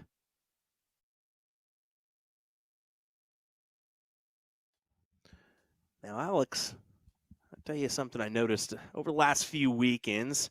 Yeah, he's been using these Win More Arrow flights, so a little adjustment there. And it's actually been kicking his dart slightly to the left. So it's just kind of interesting. And I said, does that happen often? He said, no, I think it's definitely the change. But I think that he really is enjoying these flights. So just a little difference for him, but still having some success here.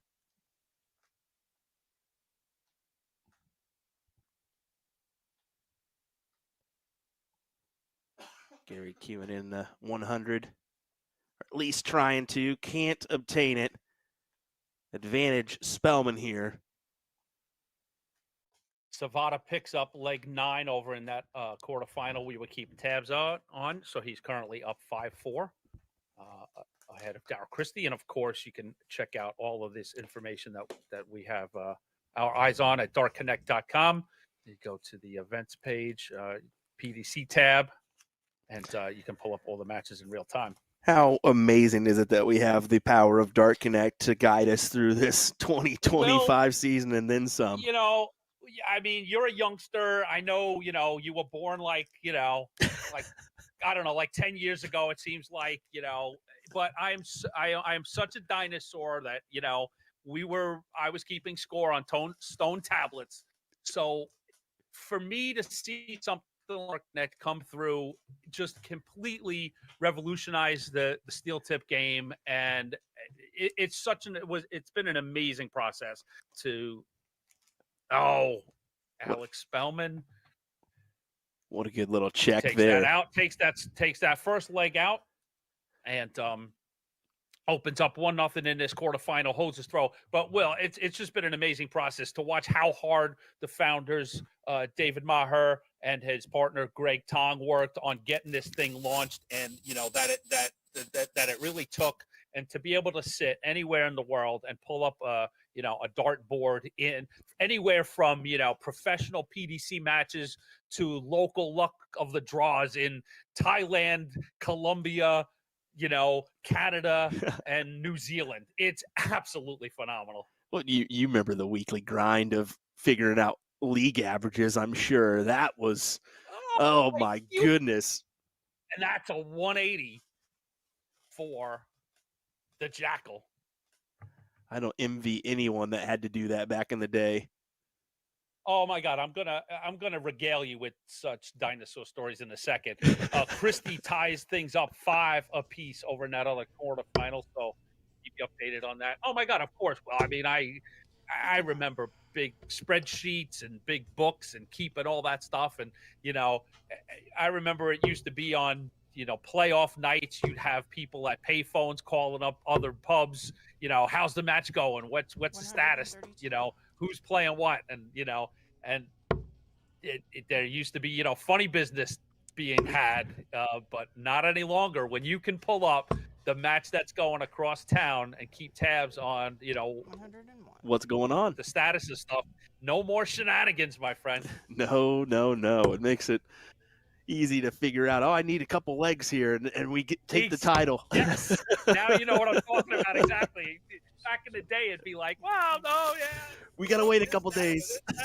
Yeah, exactly. You have to take 3 days to find out what happened. Oh man. Well, 78 look for Spelman here, 20 for tops to make this 2-0 against Gary. 58. Not quite. Gary will be thinking 17 for double 4 here. He fancies that route. 23. Ouch. No. I've always kind of liked that as well. I like that 17 for Game shot. 2 fours. Be a little tough. I mean, I sometimes go for the 5, but those neighbors can get in the way every once in a while. But yeah, I mean, you can hit a triple on 9, you can hit a triple on 17, and you bust, unfortunately. But hey, that's the difference between good dart players and mediocre dart players, right? Yeah. Just the small details. Just the small details.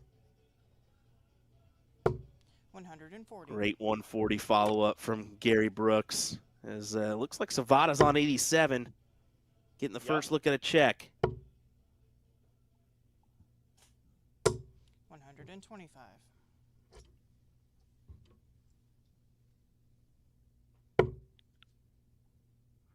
Looks like he had a stab at a double 5 85. and inside the wire. So 5 remaining for Zavada, with Darryl Christie taking a stab at 76 to knock out the 1 seed.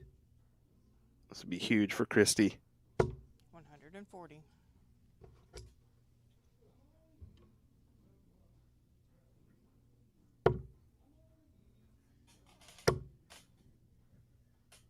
Can't do it. So Zavada, 40. the 1 seed, has 5 points to move into the semifinals.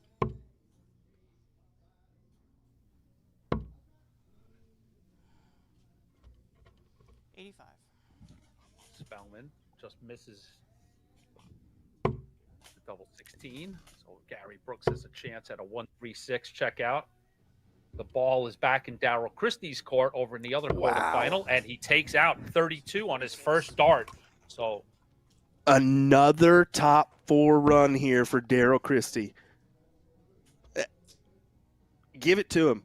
That's a name that if you don't know, you're gonna have to remember. This guy's gonna be around for some time as he chucks a 96 average to best Adam Savada. 100. going to be another force to be had at next year's cross border for Team Canada.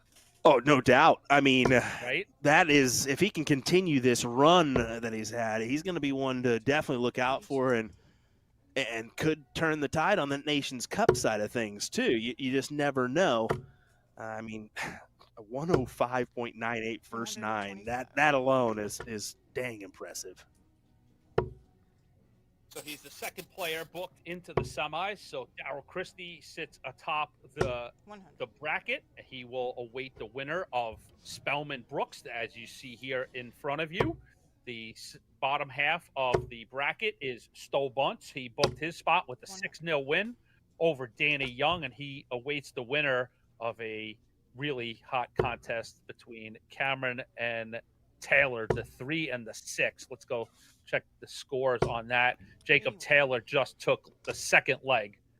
Both players throwing 90-plus averages there. So Taylor ahead of Cameron in that other quarterfinal 2-0. 58. So remaining in this bracket, Daryl Christie, Alex Spelman, Gary Brooks, Stowe Buntz, David Cameron, and Jacob Taylor, as you mentioned. Pretty good little field we got remaining here for event number 11. Oh yeah, it's a nice little group, and it's a what's the term? Something of riches, and I can't think of the proper term. An embarrassment of riches. That the CDC has continued to grow in this positive fashion to where there's just not room enough for the amount of talent that is in that room, to be in all of these 8 quarterfinal spots. There's a lot of top quality players on the outside looking in, and that's kind of what it should be, right? We've always had a desire to have the absolute best of the best competing on a regular basis. We've definitely achieved it, and we'll continue to do so throughout the remainder of 2025 and then some. As it's crazy to think 2026 is right around the corner here as we'll get ready for the cross-border challenge and the numerous events to follow. Brooks can't cash in on the double 16 to close out 62, so Spelman gets a look at the 135. Triple 20 would leave bullseye. No, wayward, so Brooks will come back with another chance at double 16. Needs to get one on the board here. Gotta have it.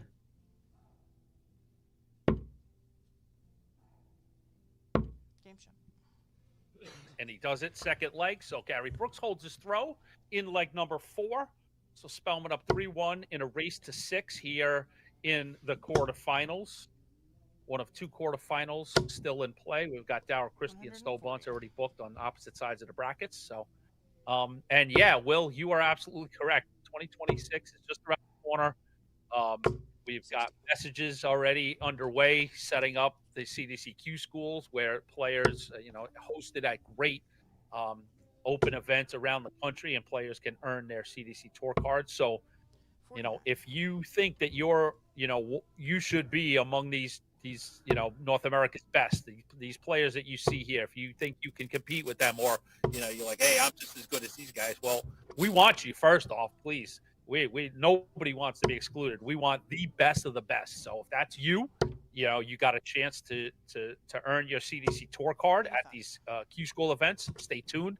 We should have news during the month of September on the as we roll out the CDC Q school schedule.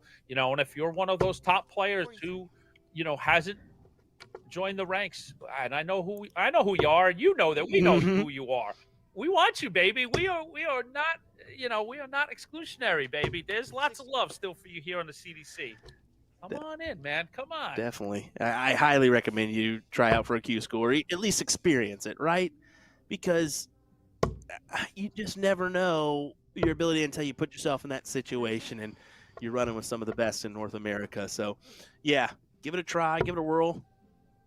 I would, I'll say that, but I would hate to admit that I want to give it a try, although my wife would kill me if I tried to do that. Let's be honest. 95. I'd love to see more body hockey. More dates. More dates away from home is not what she wants. Mr. Stewart, he's building a legacy. He's building something beautiful and great. Give him some space. It'll all pay off one day. Eventually, double 12. Game shot. And he grabs it again. His second 72 check of the match as Alex Spelman pushes his advantage to 4-1. Yeah, Alex has looked pretty good on his doubling. I would say he's been pretty efficient on that side or that front. 60. He's always been a guy that is fairly good at those old checks. Over in the other quarterfinal, keeping an eye on that. Jacob Taylor leads David Cameron 3 legs to 1. So the 6 seed getting the better of the 3 seed. And they will 58. compete for the right to take on the red hot number 2 seed Stowe Buntz. And the players here in front of us, Spelman, Brooks, they will advance to take on the number 1 seed Slayer, Daryl Christie, former CDC champion, having another big run, as Will was laying out earlier, another run to the top 4. And Darryl Christie sits and awaits the winner of this match. Death taxes and Darryl Christie making a top 4, it seems like these days.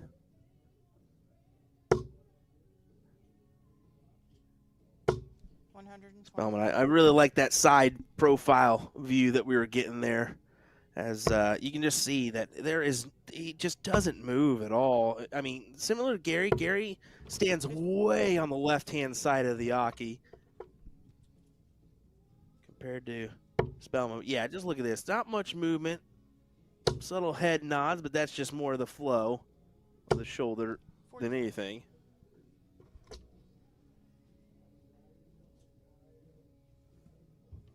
Yeah, a beautiful example of just how it should look. Mm-hmm.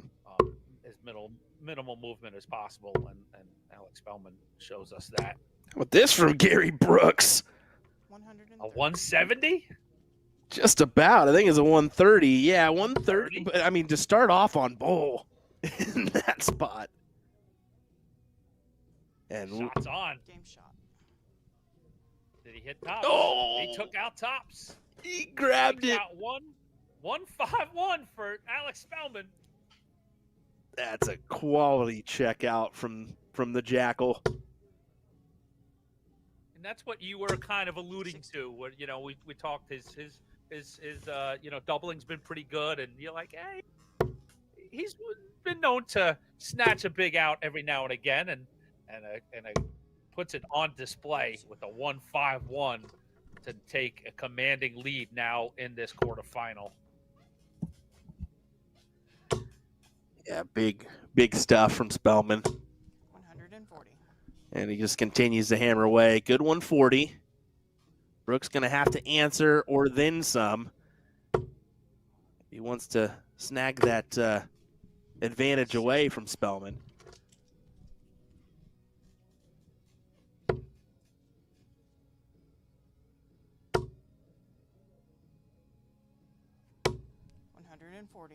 Just in case, folks, you have not had your fill, we've got a great finale here at the Cosmo Darts Championship coming up. We're going to see Buntz in action against the winner of David Cameron, Jacob Taylor. That will be the semifinal here on the feature board. We'll have Darryl Christie taking on the winner of this match on the stream number 2 that you can find on PDC TV. And then we'll conclude with the big finale here outside of Chicago for the Cosmo Darts Championship. But if that does not scratch the itch as we watch Spelman just, oh my goodness, in the green bit, well. If he would have taken out 161 to follow up the 151, I would have just dropped the mic and walked away. And I think that would have been the proper response. I mean, come on. As he looks for this 25 checkout, a potential 14 dart leg to take it. 9 for double 8.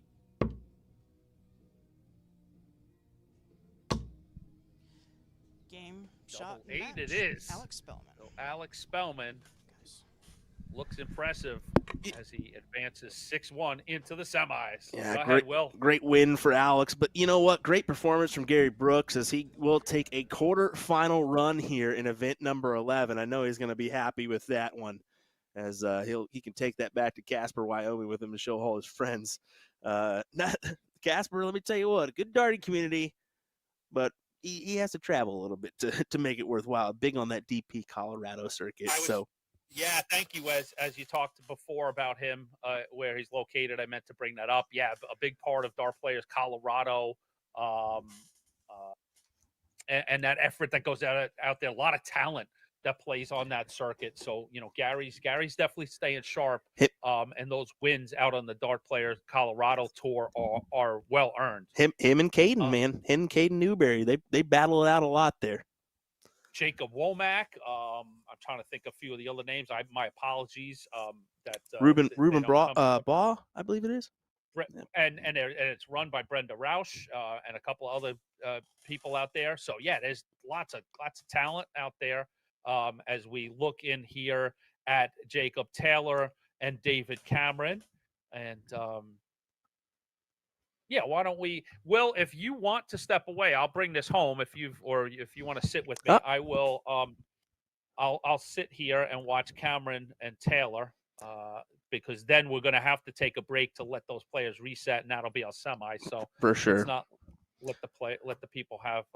So you want to sit and chat? Or you wanna go- I'm always good to sit and chat, especially when you got two incredible Canadians in front of us, and David Cameron and Jacob Taylor. You know this is going to be a quality back and forth here to end this. You betcha. So I did want to tease and promote a little bit. Like we do have a second event coming up this evening. We've got the CDC Showdown, and that's scheduled to get underway at 6 o'clock Central. So 2 hours from now, and that's feels like we could hit that pretty close based on how the semis and the finals move. So pretty close to starting time on that. So the CDC Showdown will be a win by 2 event. It'll be the next event, the 5th of 6 Saturday specials that we're calling them, and there feature some set play, some double in, double out, and some win by 2 tournaments. So tonight will feature a win by 2 format. So that always adds a nice little wrinkle. So stay tuned on PDC TV and YouTube for the CDC Showdown tonight. And then tomorrow, 11 a.m. Eastern, 11 a.m. Central, I should say, is the Boomerang Tours Fiesta. And that will be another regular circuit event. So 2 more tournaments coming to you this weekend here in weekend number 5. Looking forward to it. You can see, unfortunately, does not go for Cameron there, as Jacob Taylor's getting this look at 96 for a 5-3 advantage. And it's not going to happen here as well. Unfortunately, falls into that 1.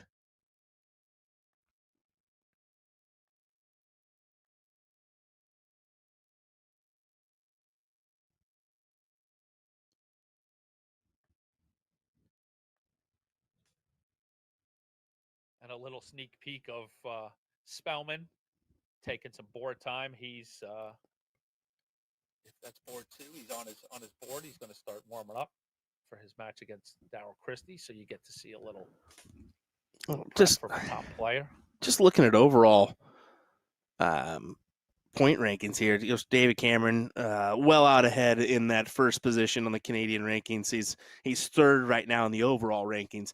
But Darryl Christie over the last few has put himself in a position where he's actually second in the overall Canadian rankings, 9th currently on the point standings. Pretty big spot to be in if you're Darryl. Yeah, like you said, a few things there. 9th puts him obviously in great position. You'll see him at the Continental Cup. And I was talking with David Garfinkel earlier, the opportunities that are available for players at the Continental Cup, not only just winning a prestigious title, $5,000 for first place, a spot at Madison Square Garden next June, a spot at the Grand Slam, a spot at the World Championship. So, in David's estimation, a win at the Continental Cup is approximately a $40,000 championship. So we're super proud to be able to extend those opportunities. You and I touched on Darryl Christie being the second ranked Canadian player puts him firmly in the cross border.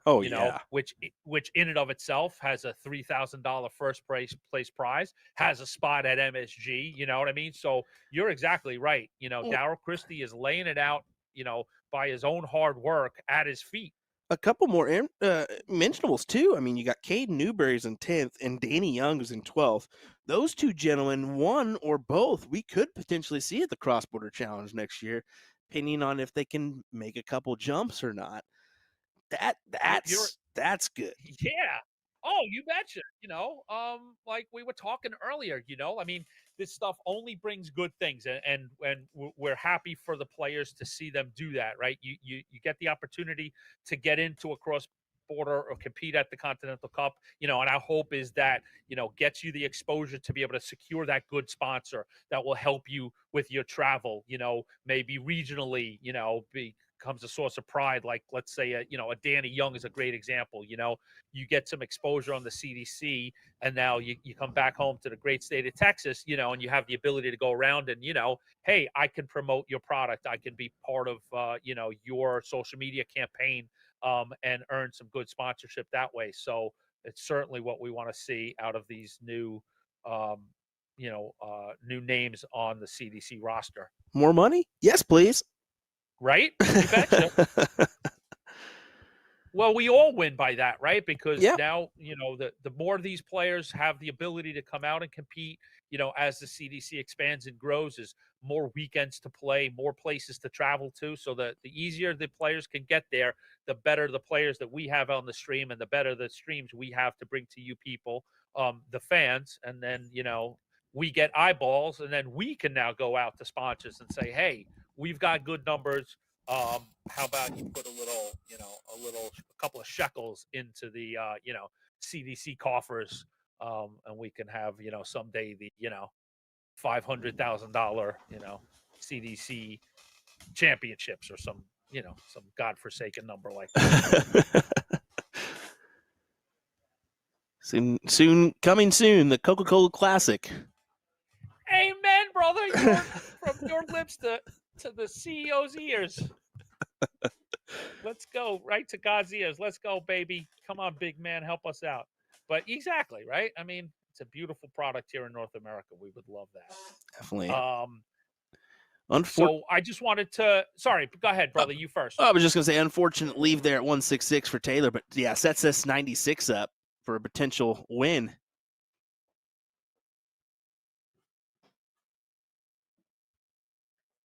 We'll see this winner after a commercial break take on Buntz here at the feature board. And the other semifinal is underway. You see a little preview up there on that upper left hand. If you want to see that match in full, you can head to PDC TV and pull up the schedule tab, and that's where you'll see the multiple boards options, and you can pull up two. And Cameron Taylor going the distance. Love every bit of it. For the uninitiated out there, I wanted to bring up to speed, if you're hearing us talk about the cross-border. Cross-border is now going into its fourth year in 2026. It's a competition that features one side USA players, the other side Canadian players. And the way we've got it set up is the top 6 players from each respective nation earn their way in. So that's why we look at the rankings. So based on the final numbers of 2025, that will give us a roster of 6 players on each side. And then the CDC reserves the right, I should say. We have wild cards. The last 2 spots on each side are filled by wild card positions. And, we try and do some fun things with those occasionally, see if we can get the PDC tour card holders to participate, et cetera, et cetera. But, a fierce USA side right now. The top 6 would be Savada, Buntz, Gates, Bame, Spelman, and Mawson. What a top 6. And I already got our 2 wild cards figured out here. For Team USA, it'll be Anthony Eugenia. For Team Canada, it'll be Peter Cetera. I figured you'd say Anthony Eugenia and William Stewart. No way. I'm not putting myself in there for embarrassment. Ain't no way. Look at that. Taylor leaves himself 1 out of a checkout look here. Advantage for David Cameron as he looks to make this comeback a reality. All right, before we see Cameron quickly, Canada has a nice lineup itself. Cameron, Christie, Long, Edmonds, Hart, Jacob Taylor. Wow. This is going to be the best cross-border yet as Cameron notches it in. What a comeback for him. Yeah, we saw Jacob Taylor open up. I think it was even a 3-1 lead. So the number 3 seed, David Cameron, holds firm, puts the fight back on, and he will take on Buntz, I should say. So the 2 plays the 3 in the semifinal coming up. Any words before we throw it to commercial break, Will Stewart? Can Stowe make it back-to-back in event number 10 and 11, or will Derek Christie, Alex Spellman, and David Cameron make it a new winner? We'll find out here in just a moment, folks. Don't go anywhere. More action next.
1, 2, 3, come on! 10, 9, 8, 7, 6, 5, 4, 3, 2, 1. Stop.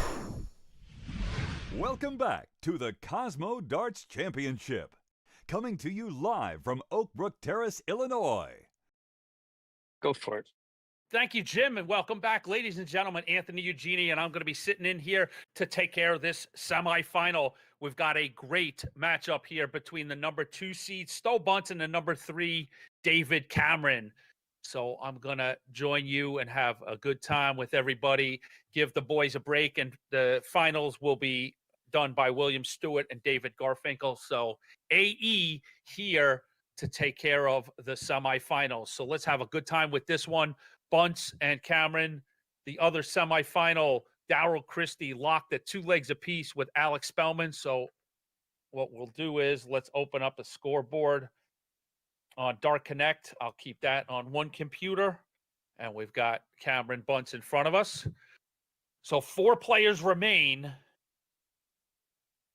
to raise the trophy here at the Cosmo Darts Championship outside of Chicago. Event number 11 on the 2025 Road to the Continental Cup Tour Finals Championship, October 17th and 18th in Philadelphia, Pennsylvania at the Columbia Social Club.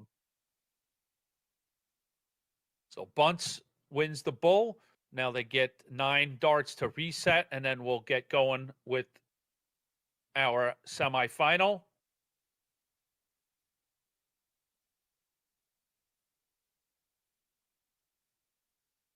Let's check on the bracket. Spelman is your number 4 seed, so you've got the 2, 3, and 4 still alive. The number 1 seed just narrowly missed out on a semifinal spot. Darryl Christie took down Adam Savada in a hotly contested 6-5 match. Darryl Christie threw really well in that match. Let me pull up the numbers there. I know he was in the 90s.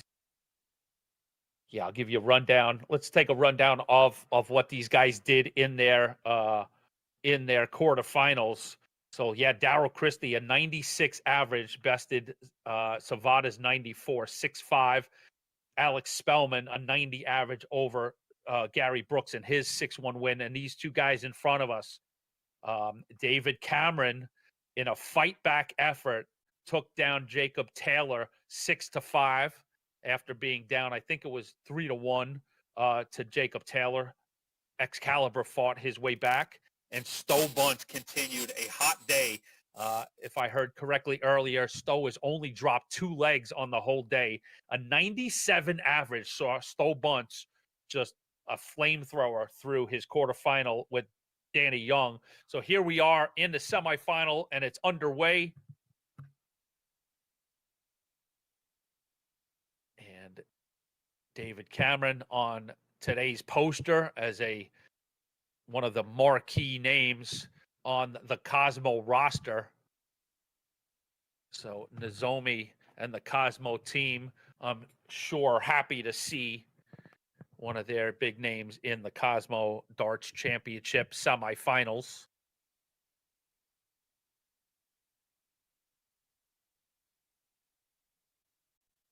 So a big day for the big names and the big seeds here at the Cosmo Darts Championship. Seeds 2, 3, and 4 still alive, and a Darryl Christie, who's having a red hot summer, breaks his way into the top 4.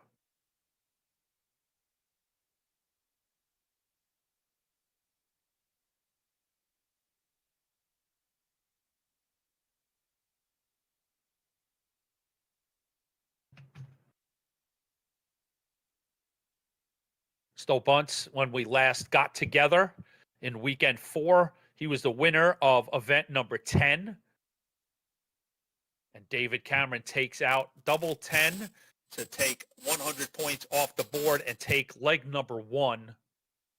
And this is now we move up in the semis and finals. It'll be a best of 13, which is a first to 7. So format extends a little bit.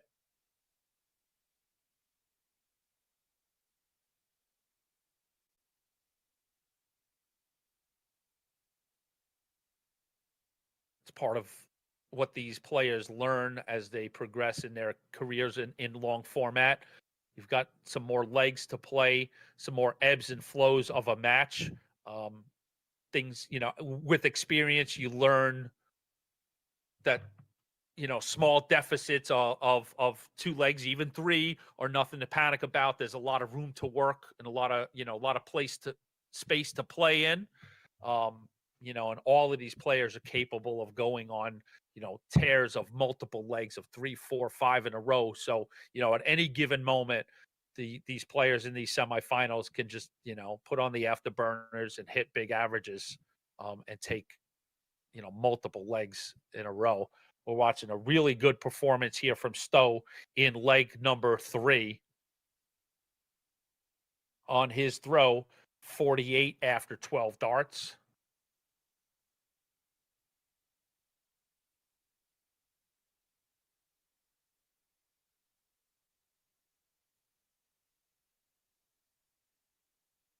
And he takes it with 2. So Stowe Buntz ties us up. 2 legs apiece here in the semifinals. The other semifinal is tied 3 legs apiece, between Spelman and Christie.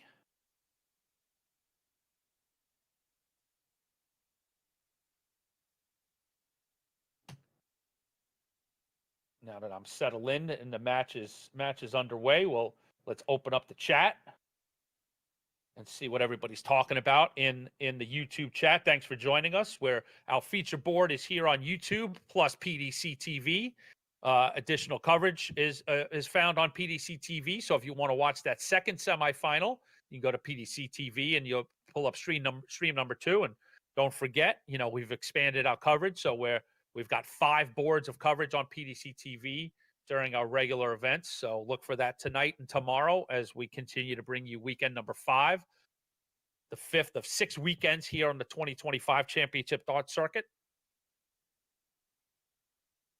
Let me refresh the chat and get in with you good folks. We appreciate your patronage and hope you're enjoying the darts. We ask you to like this stream and get it shared on your social media platforms of choice.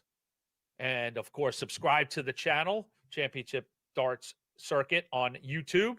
And you can find our social media platforms at Champ Darts as David Cameron looks to take out double 18 in leg 3.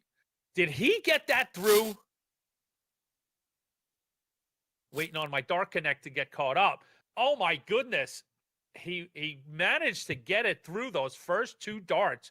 Looked like the bed was completely blocked. What a great third dart there. Just sort of put it in and hoping those 2 darts would work as a guide, and it was successful. So Cameron holds his throw in leg 3. You can find us on Facebook, X, Instagram, and TikTok. You just search @ChampDarts, and you'll be able to find our pages. So please subscribe there. Additionally, don't forget Shooting the Bull, the official podcast of the Championship Darts Corporation. You can find information on our social media platforms as well.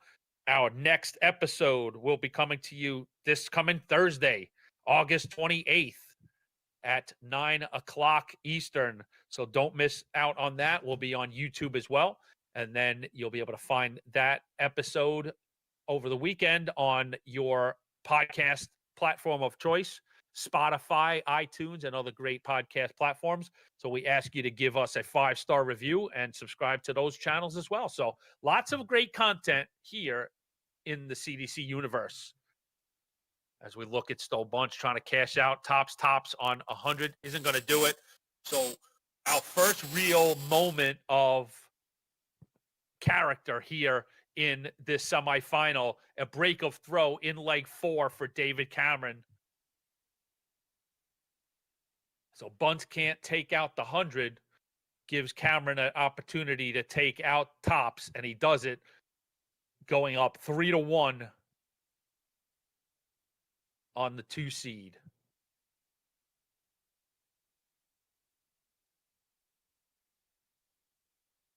So in the chat there, we've got Christy, we've got Spelman, we've got Buntz, we've got Cameron.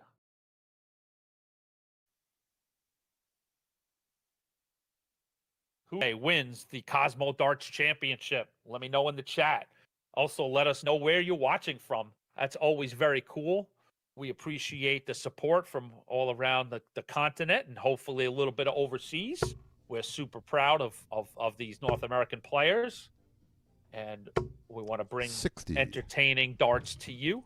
So let us know where you're watching from and who do you think is going to be the last player standing as we bring home the conclusion 96. of the Cosmo Darts Championship.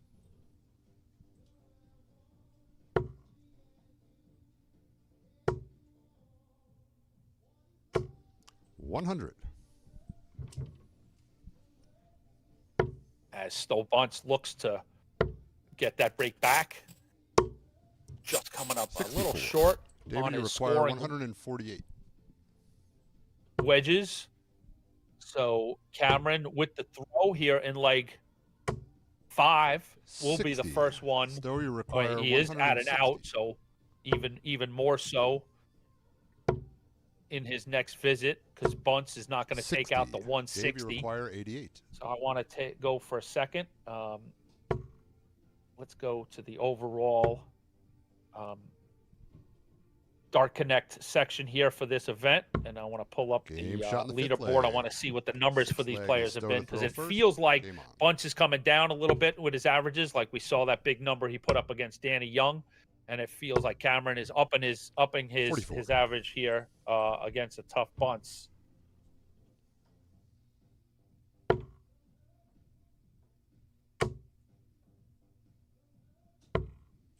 Let's 122. pull up the leaderboard today. 91. The 3-dart average. All right, pretty comparable. 3-dart average coming into this semi. Buntz was at in the third highest average at a 91.87. Cameron fourth best, 83. 90.47.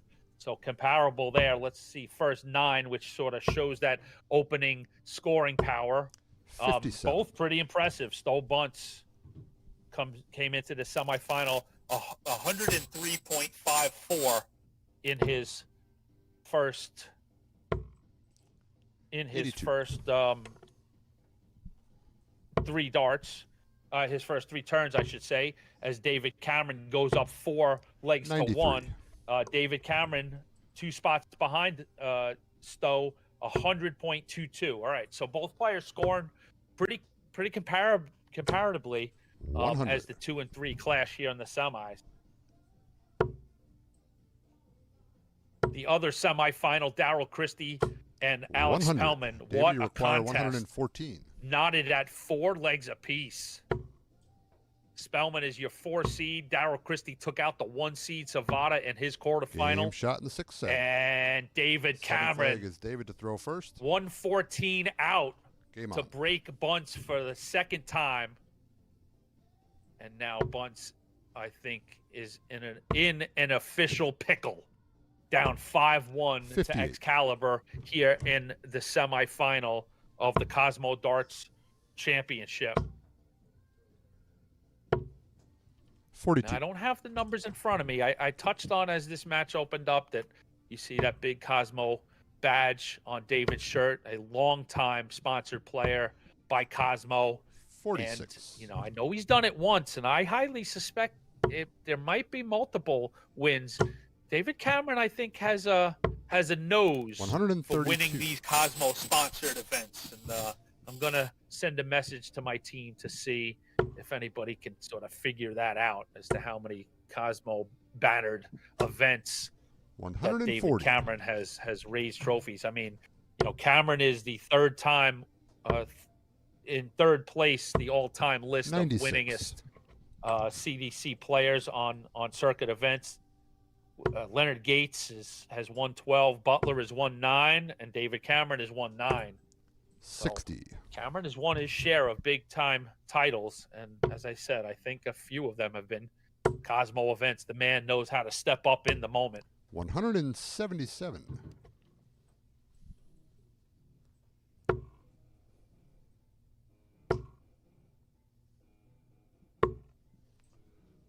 50. Stowe, you require 54. Game shot in the 7th leg. 8th leg is Stowe to throw first. Stowe takes out 54 to get one back on his side, gets one of those breaks back, and he needs one of those flourishes I was talking about 45. earlier. He needs those Stowe Buntz afterburners. I think this is one of those times where, if Buntz is going to make his move, we're going to see him utilize 83. those triple 19s that we've seen him use so effectively. 140. Alex Spelman edges ahead of Darryl Christie, 5-4. Christie just knocks in a big 180 over in that other semifinal. But 60. Spelman broke Christie in leg 9 to move ahead 5-4. So we'll keep tabs on that for you. You can see that live 96. on board 2 on PDC TV.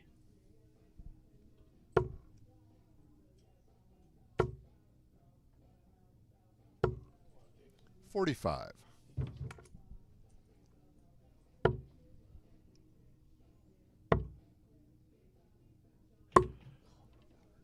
47. Some wayward darts for Buntz. It's just looking for to fix some things up there, going bull and 180. couldn't cash in. That's a 180 for Excalibur to put some pressure on 95. Buntz. David, you require 133. Stowe was looking for 7 of them to leave tops. Couldn't do that. So now David Cameron,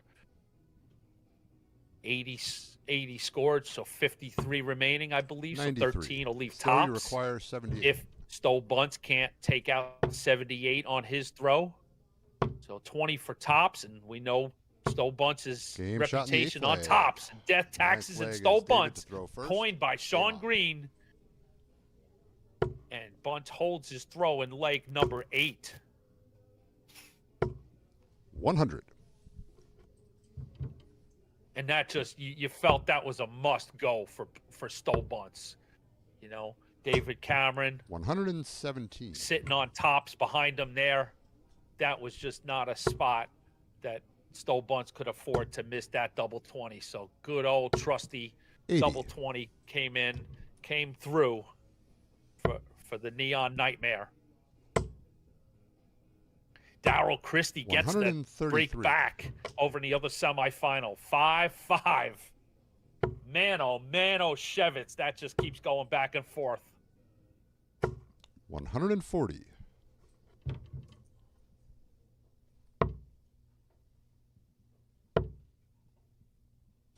This is the 57. Oh, just as I laid the commentators' jinx on Buntz, I was going to say with those two big opening scores, 130. this is that big rush that the Buntz camp wants to see. But Cameron with a big 130 setup. So now Buntz pulls back. 105. David, you require Great mind, 51. great board management. 88. 43. So you Buntz require 89. gets a shot to get his second break back from Cameron. Bullseye. 53. He's going to be completely disappointed with that effort on the bull. So 2 4s beckons for David Cameron. No score. Oh, and that is going to leave a mark. Buntz gets a crack at double 18 to get a second break that he's been trying to catch up on Cameron. What 4. a great marker. David, you require little overcompensation and falls into the single 4 bed. So double Game shot in 4 the ninth now leg. for Cameron. Needs 10th leg just is still one. throw first. Game on. And he goes up 6 legs to 3. So Buntz has it all in front of him. 171. No more legs to give. And how about that 171 from Stowe Buntz? That's it. Buntz has got no more legs to give. 97. He's got to go on a 4-leg tear to make it into the final. And David Cameron has got to find a way to win 81. 1 of the next 4. And he's been in fine form, so there's no reason to think he can't pull that off. So it's going to be a real Herculean task 100. for Stowe Buntz to reel off 4 in a row. But we know he's capable of it. But we're talking about the 2 and the 3 seed here. You know, the margins are super thin between these two great players. 95.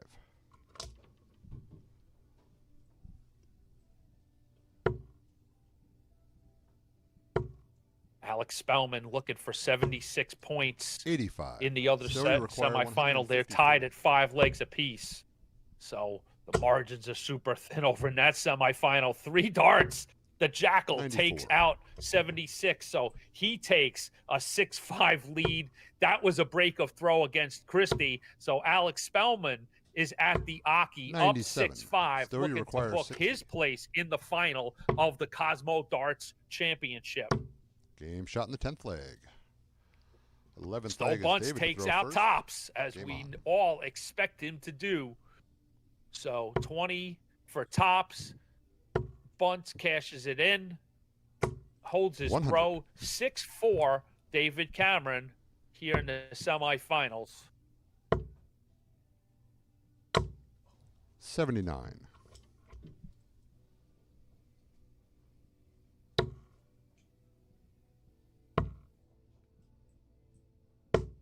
96.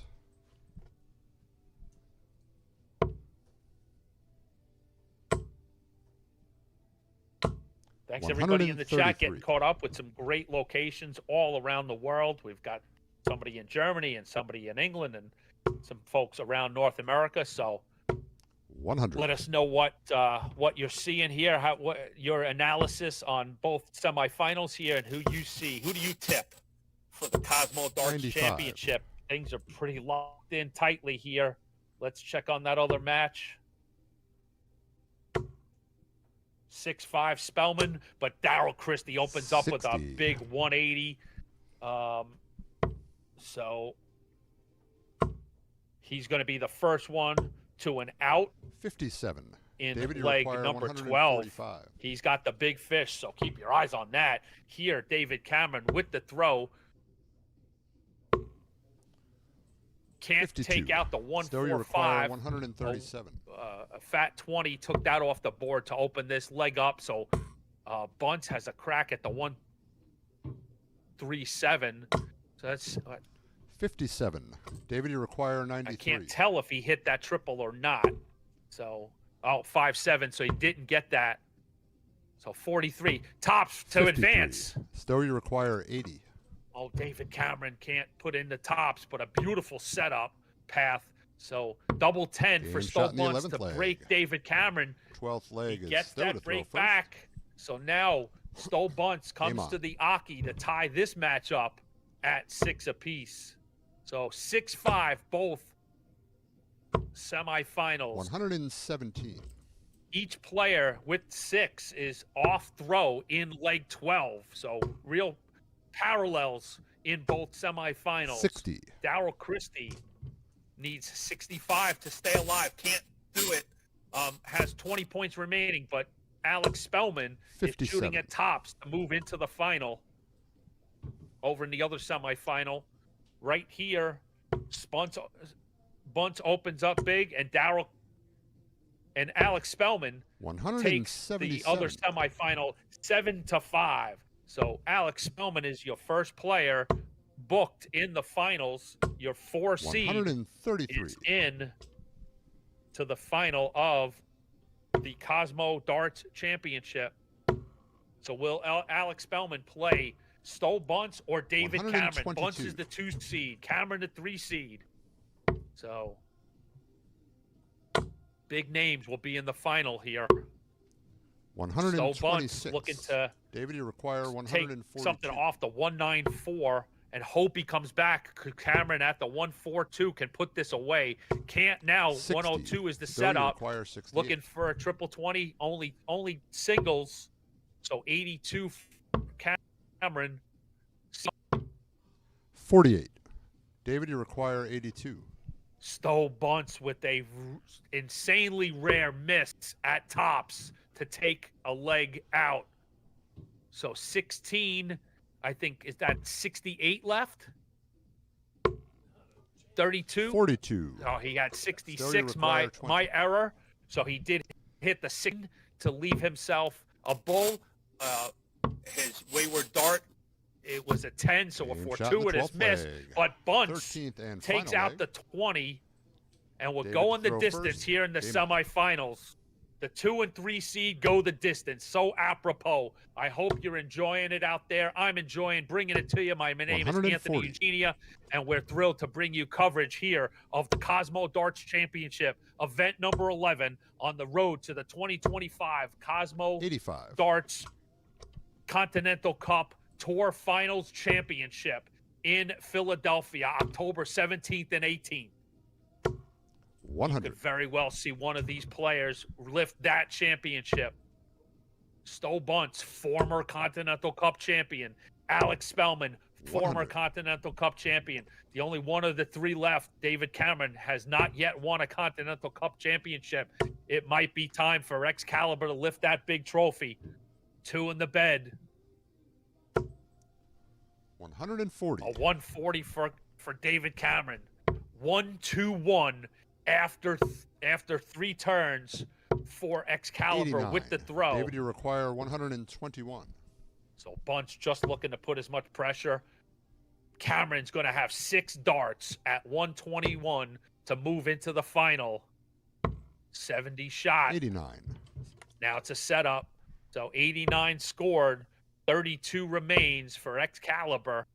He jumped out to a big 133. lead David, you in require this 32. semifinal. Buntz got those 2 breaks back, but Cameron's still with the throw in the deciding leg. Wayward Game double, shot and the match. a double 7 leaves him 18, but he corrects it like the professional he is. He apologizes for the wayward dart, but he fixes it, takes a step back and a breath, and you see David Cameron take our semifinal 7-6. So David Cameron will face Alex Spelman in the final of the Cosmo Darts Championship. The number 3 seed takes on the number 4 seed. Cosmo sponsored player in David Cameron. Excalibur takes on the Jackal. the final coming up when we return with the crescendo of the Cosmo Darts Championship.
1, 2, 3, come on! 10, 9, 8, 7, 6, 5, 4, 3, 2, 1. Stop. Welcome back to the Cosmo Darts Championship. Coming to you live from Oakbrook Terrace, Illinois. Well, thanks for the call-in, Jim. We're excited for this final here as we get underway with Alex Spelman versus David Cameron. William Stewart alongside me is Mr. David Garfinkel. As we are set up for a great matchup here, aren't we? Cannot wait for this one, Will. We got two guys looking to pick up the titles. Spelman looking for his first of the year. Cameron looking to help cement his spot as that top Canadian. Both of them firing on all cylinders so far today. Both of them with tough semifinal matches that they came through. And Alex starting off with a bang, with perfection. Yeah, what a start for him here in this final. Both have had some good roads here to this final. Alex Spelman just coming through Daryl Christie, Gary Brooks, John Part, Jason Wilbur, and Anthony Ciancello. Although I always butcher it, so we're just going to go with that. I think it's Ciancolo. I don't know, buddy. We'll just go with Anthony C. Anyway, Alex does have that tail of the tape. And then you look at David Cameron. He's had an interesting one with just beating out Stowe Buntz 7-6, just beating out Jacob Taylor, 3 games on the trot to go 6-5 win. And then there is another 180 by Spelman in this first leg. That's massive. You conclude with Caden Newberry, Trevor Buboltz, and Jacob Koch there for David. Yeah, looking to clean up this 81, though. We'll go 19s. No need to attack the bull here, so did go trip 10 on over. Absolutely. And yeah, we'll see if those back-to-back last leg deciders for Cameron kind of give him a little bit of fatigue effect coming into this. But I mean, fatigued or not, you could be absolutely fresh with this start that Spelman has gotten off to in this leg. Yeah, definitely. You're just gonna hold on and go along for the ride as he pins the double 10 for that 40 checkout, the first leg. Yeah, good start at 14 darts to kick us off here. This first to 7-leg final of event number 11. David Cameron trying to put another one on the board here for the year. And looking to do his main sponsor proud and winning their title event, as this is the Cosmo Darts Championship event. I believe it was event number 9 that he won in the previous weekend. I think Stowe got 10, and then Daryl Christie got 8. So, yes, because Christie won, got himself into that hunt of possibly catching him for that Canadian spot, and Cameron instantly fired right back and said, nah. Yeah, exactly. I mean, you're looking at the overall rankings. We mentioned this earlier. David Cameron, you have sitting in that 3rd position, first overall for the Canadian rankings, and then Daryl Christie in 9th overall in the rankings, and 2nd in the Canadian rankings. But a little task to be done here by Christie, and it makes it a little bit more difficult when David keeps having success like he is now. Absolutely. And in Cameron's semifinal match against Stowe, which you all just watched on this broadcast, Cameron was finding that triple 20 bed with such regularity and such success to constantly keep Stowe under pressure and help him come away with that victory. Yeah, it was a good semifinal there between the both of them. As he's got a 1-6-4 look here. Doesn't really need to attack the bull, so just looking to set up here. 103. I don't mind the staying up there. No, again, same thing. No. What's the difference between 43 and 46? Exactly. Just queuing a 2-dart checkout when you return, knowing that you will return. And Alex is going to be right behind you to get a look if you miss. So take advantage when you have the opportunity. 16 for bull is what he was hoping for. Leaves himself tidy on 32 if he gets to come back. If he gets to come back. Spelman goes the safety route there. Yeah, he does. So now 19 for bull. Second leg on the board. Oh, and Cameron is frustrated over that one. Look at him. He cannot believe it, knowing that he had his opportunity there and just missed and gave Alex an opportunity. And Alex today, he's been tidying up these 70 to 80 80 number checkouts. That's what he's been doing. He's got a few of those 72s and 78. And that's one of those, that's why Alex went 16s there on that 76. You miss wide on the 20, you got a 5-1. You don't got that single to the bull. Exactly. So a good option there to go that route on 76. Granted, not the quote traditional route, but it's a smart way to go. I'm pretty sure I saw a chart of something of that nature on Alex's Facebook page about that shot. He is a guy that gives you the playbook per se, and it says, "Hey, here, study up if you want to know the routes I go or routines I go." And I mean, it's good to kind of take a look at those, even if you're a competitor of his. You can kind of get a new mindset, a new viewpoint on some of those checkouts. 100%. And so many checkouts have changed over the years. I mean, even I haven't been playing super long. When I first started, 72, you were going trip 12. Yep. That was the out. Trip 12, double 18. Now it's trip 16, double 12. Well, how about the bullseye route on 90 to 95? Now you're starting to see that be gone away. Rather, we're going for the bull first start. It's starting to be maybe a use of the double-double these days. 100%. Yep. I love it.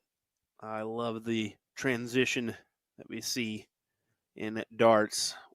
204 needed for Alex. He'll look to hammer away a 180 or 140.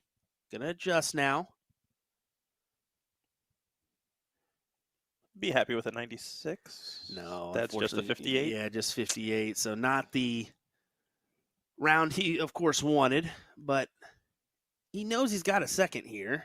You got to take advantage where you can and hope that Spelman or Cameron doesn't take out the 160. Let's be fair here, because it's the number he's taken out quite a few times in his career. Absolutely, there isn't a single out that David Cameron is sitting on that you feel comfortable with him shooting at it. And oh, he almost spoke that into existence. It goes back to Spelman needing double 8 for a 3-0 spread, and he hammers home. Spelman continuing that nice run, looking to put his name into this conversation for the Alley Pally race, for maybe not necessarily the #1 North American, but hey, maybe he'll be the highest non-ranked. Well, he's currently in 6th, and this should put him above potentially Leonard as well. We'll see, but he wins this one, he'll be at 65 points. Okay, so yeah, there you go. That'll tie up with Leonard Gates, and we'll see how that one ends up. But yeah, it'll definitely take him above the ranks of Doug, the no-name Bame. Yep. Who is unfortunately not here this weekend. Yeah, exactly. And that's why I wanted to kind of was leading to the fact that he's not going to be here this weekend. Leonard is. I think that he just didn't have a run this week, this morning, did he? He did not play this morning. Okay. He had other obligations. Okay. But he is playing tonight and tomorrow. Well, there we go. Fun fact for you. He was in. I know that he played in the DP Chicago event last night, which I was like, okay, Leonard, why not? Him not being here is the reason actually why Stowe still matched up against David Cameron in the semifinals like he's done all year so far. Exactly. Gosh, that's a tough one to be in. It's just coming every semifinal you're in. Would you rather Gates? Either way, I'd rather somebody else. Let's just put it that way. Would you rather Savada? Because those are your top 4. No, thanks. Welcome to the CDC. What a 1-3-3 for Spelman to set up tops, guaranteed a look, as David Cameron just can't find the right darts at the right time. Nails it. 13 dart leg for Spelman. He's just hurling. He is grooving. What's that song? Get up, doot, doot, doot, doot, doot. Oh, sorry. I mean, you ain't wrong. Cruising. He's missed, what, 1 dart at a double so far? I believe so. Yeah, just 1. David is going to need to dig deep at this point and find something. Yeah, it just takes 1 leg to start building some confidence. I mean, he's not far off of Spelman's. This is still an achievable average. Another 180 for Alex Spelman, his 3rd of the match. But that's the problem. If Alex keeps on hitting 140, 180, that kind of range, you're in a tough predicament. He's sitting at 181 after 6. Yep. Let's see if he can put himself in a checkout range for a 10-darter. Not now. But either way, he's going to be liking his odds here for a 5-0 scoreline. Absolutely. Cameron is definitely going to need to at least find 1 treble here. That is not going to help his cause. Yeah, very unfortunate dart because now you're sitting on the outside looking in, and this gives Spelman the shot at Bull. So you can see him take that there.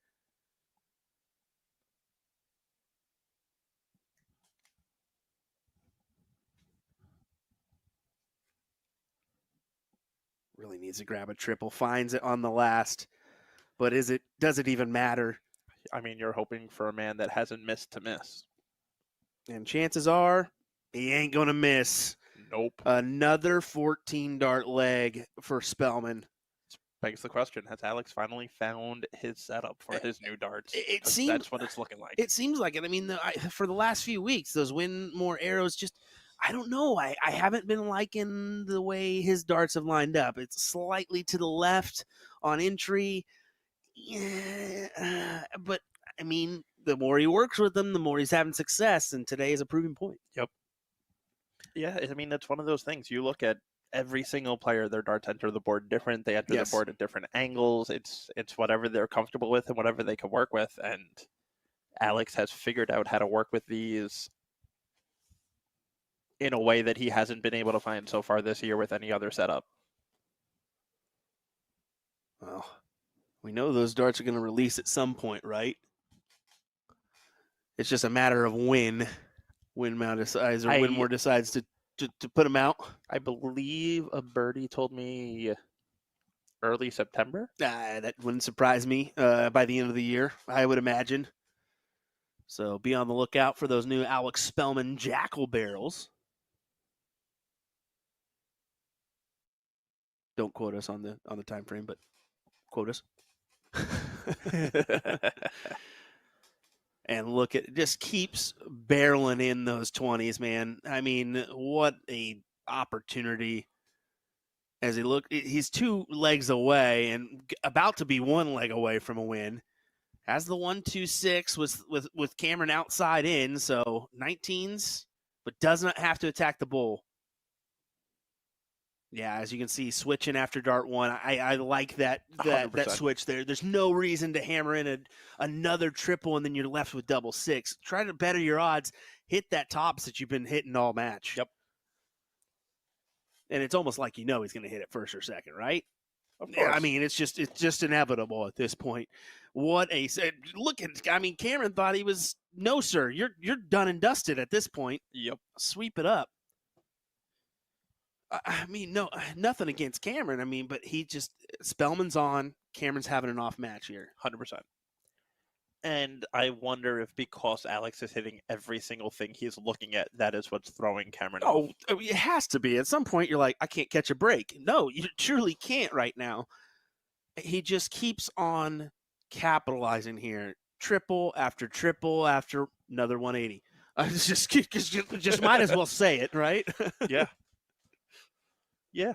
And one of those things, anybody that's watched Alex throw over the years, you'll instantly notice the fact that his throw itself has gotten much, much smoother. Mm-hmm. There's less hesitation on the pullback.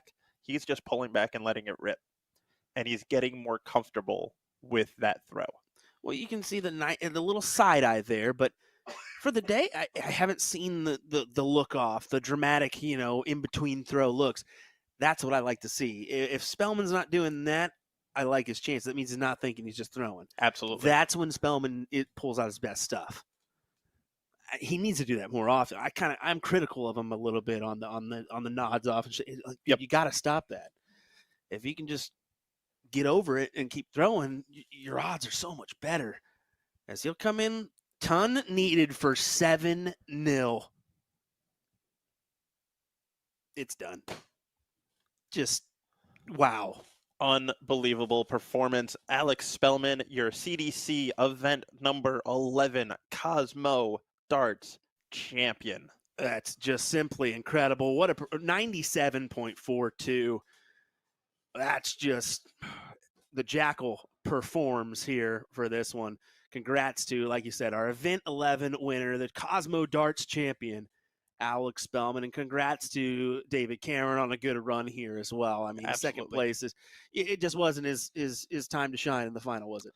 It was not, and he was put under pressure off rip. Alex kicking off the finals with a 180 and never looked back. Wow. We're looking forward to our event number 12, though, right around the corner, as we will have a little bit of special coverage. It's going to be a match play format. Absolutely. It must win by 2 legs. So that'll be coming up next here from Oakbrook Terrace, Illinois, here at the Holiday Inn. You don't want to miss out, folks. Absolutely not. 6 p.m. tonight, 6 p.m. Central time. Want to make sure we say that. Yep. 7 p.m. Eastern. We look forward to seeing y'all. 4 Pacific. Let's do the UK time, too. Figure it out. I'm just kidding. We won't have to do that. Midnight. Midnight. I would say it's somewhere around there. Midnight Greenwich Means Time. There you go.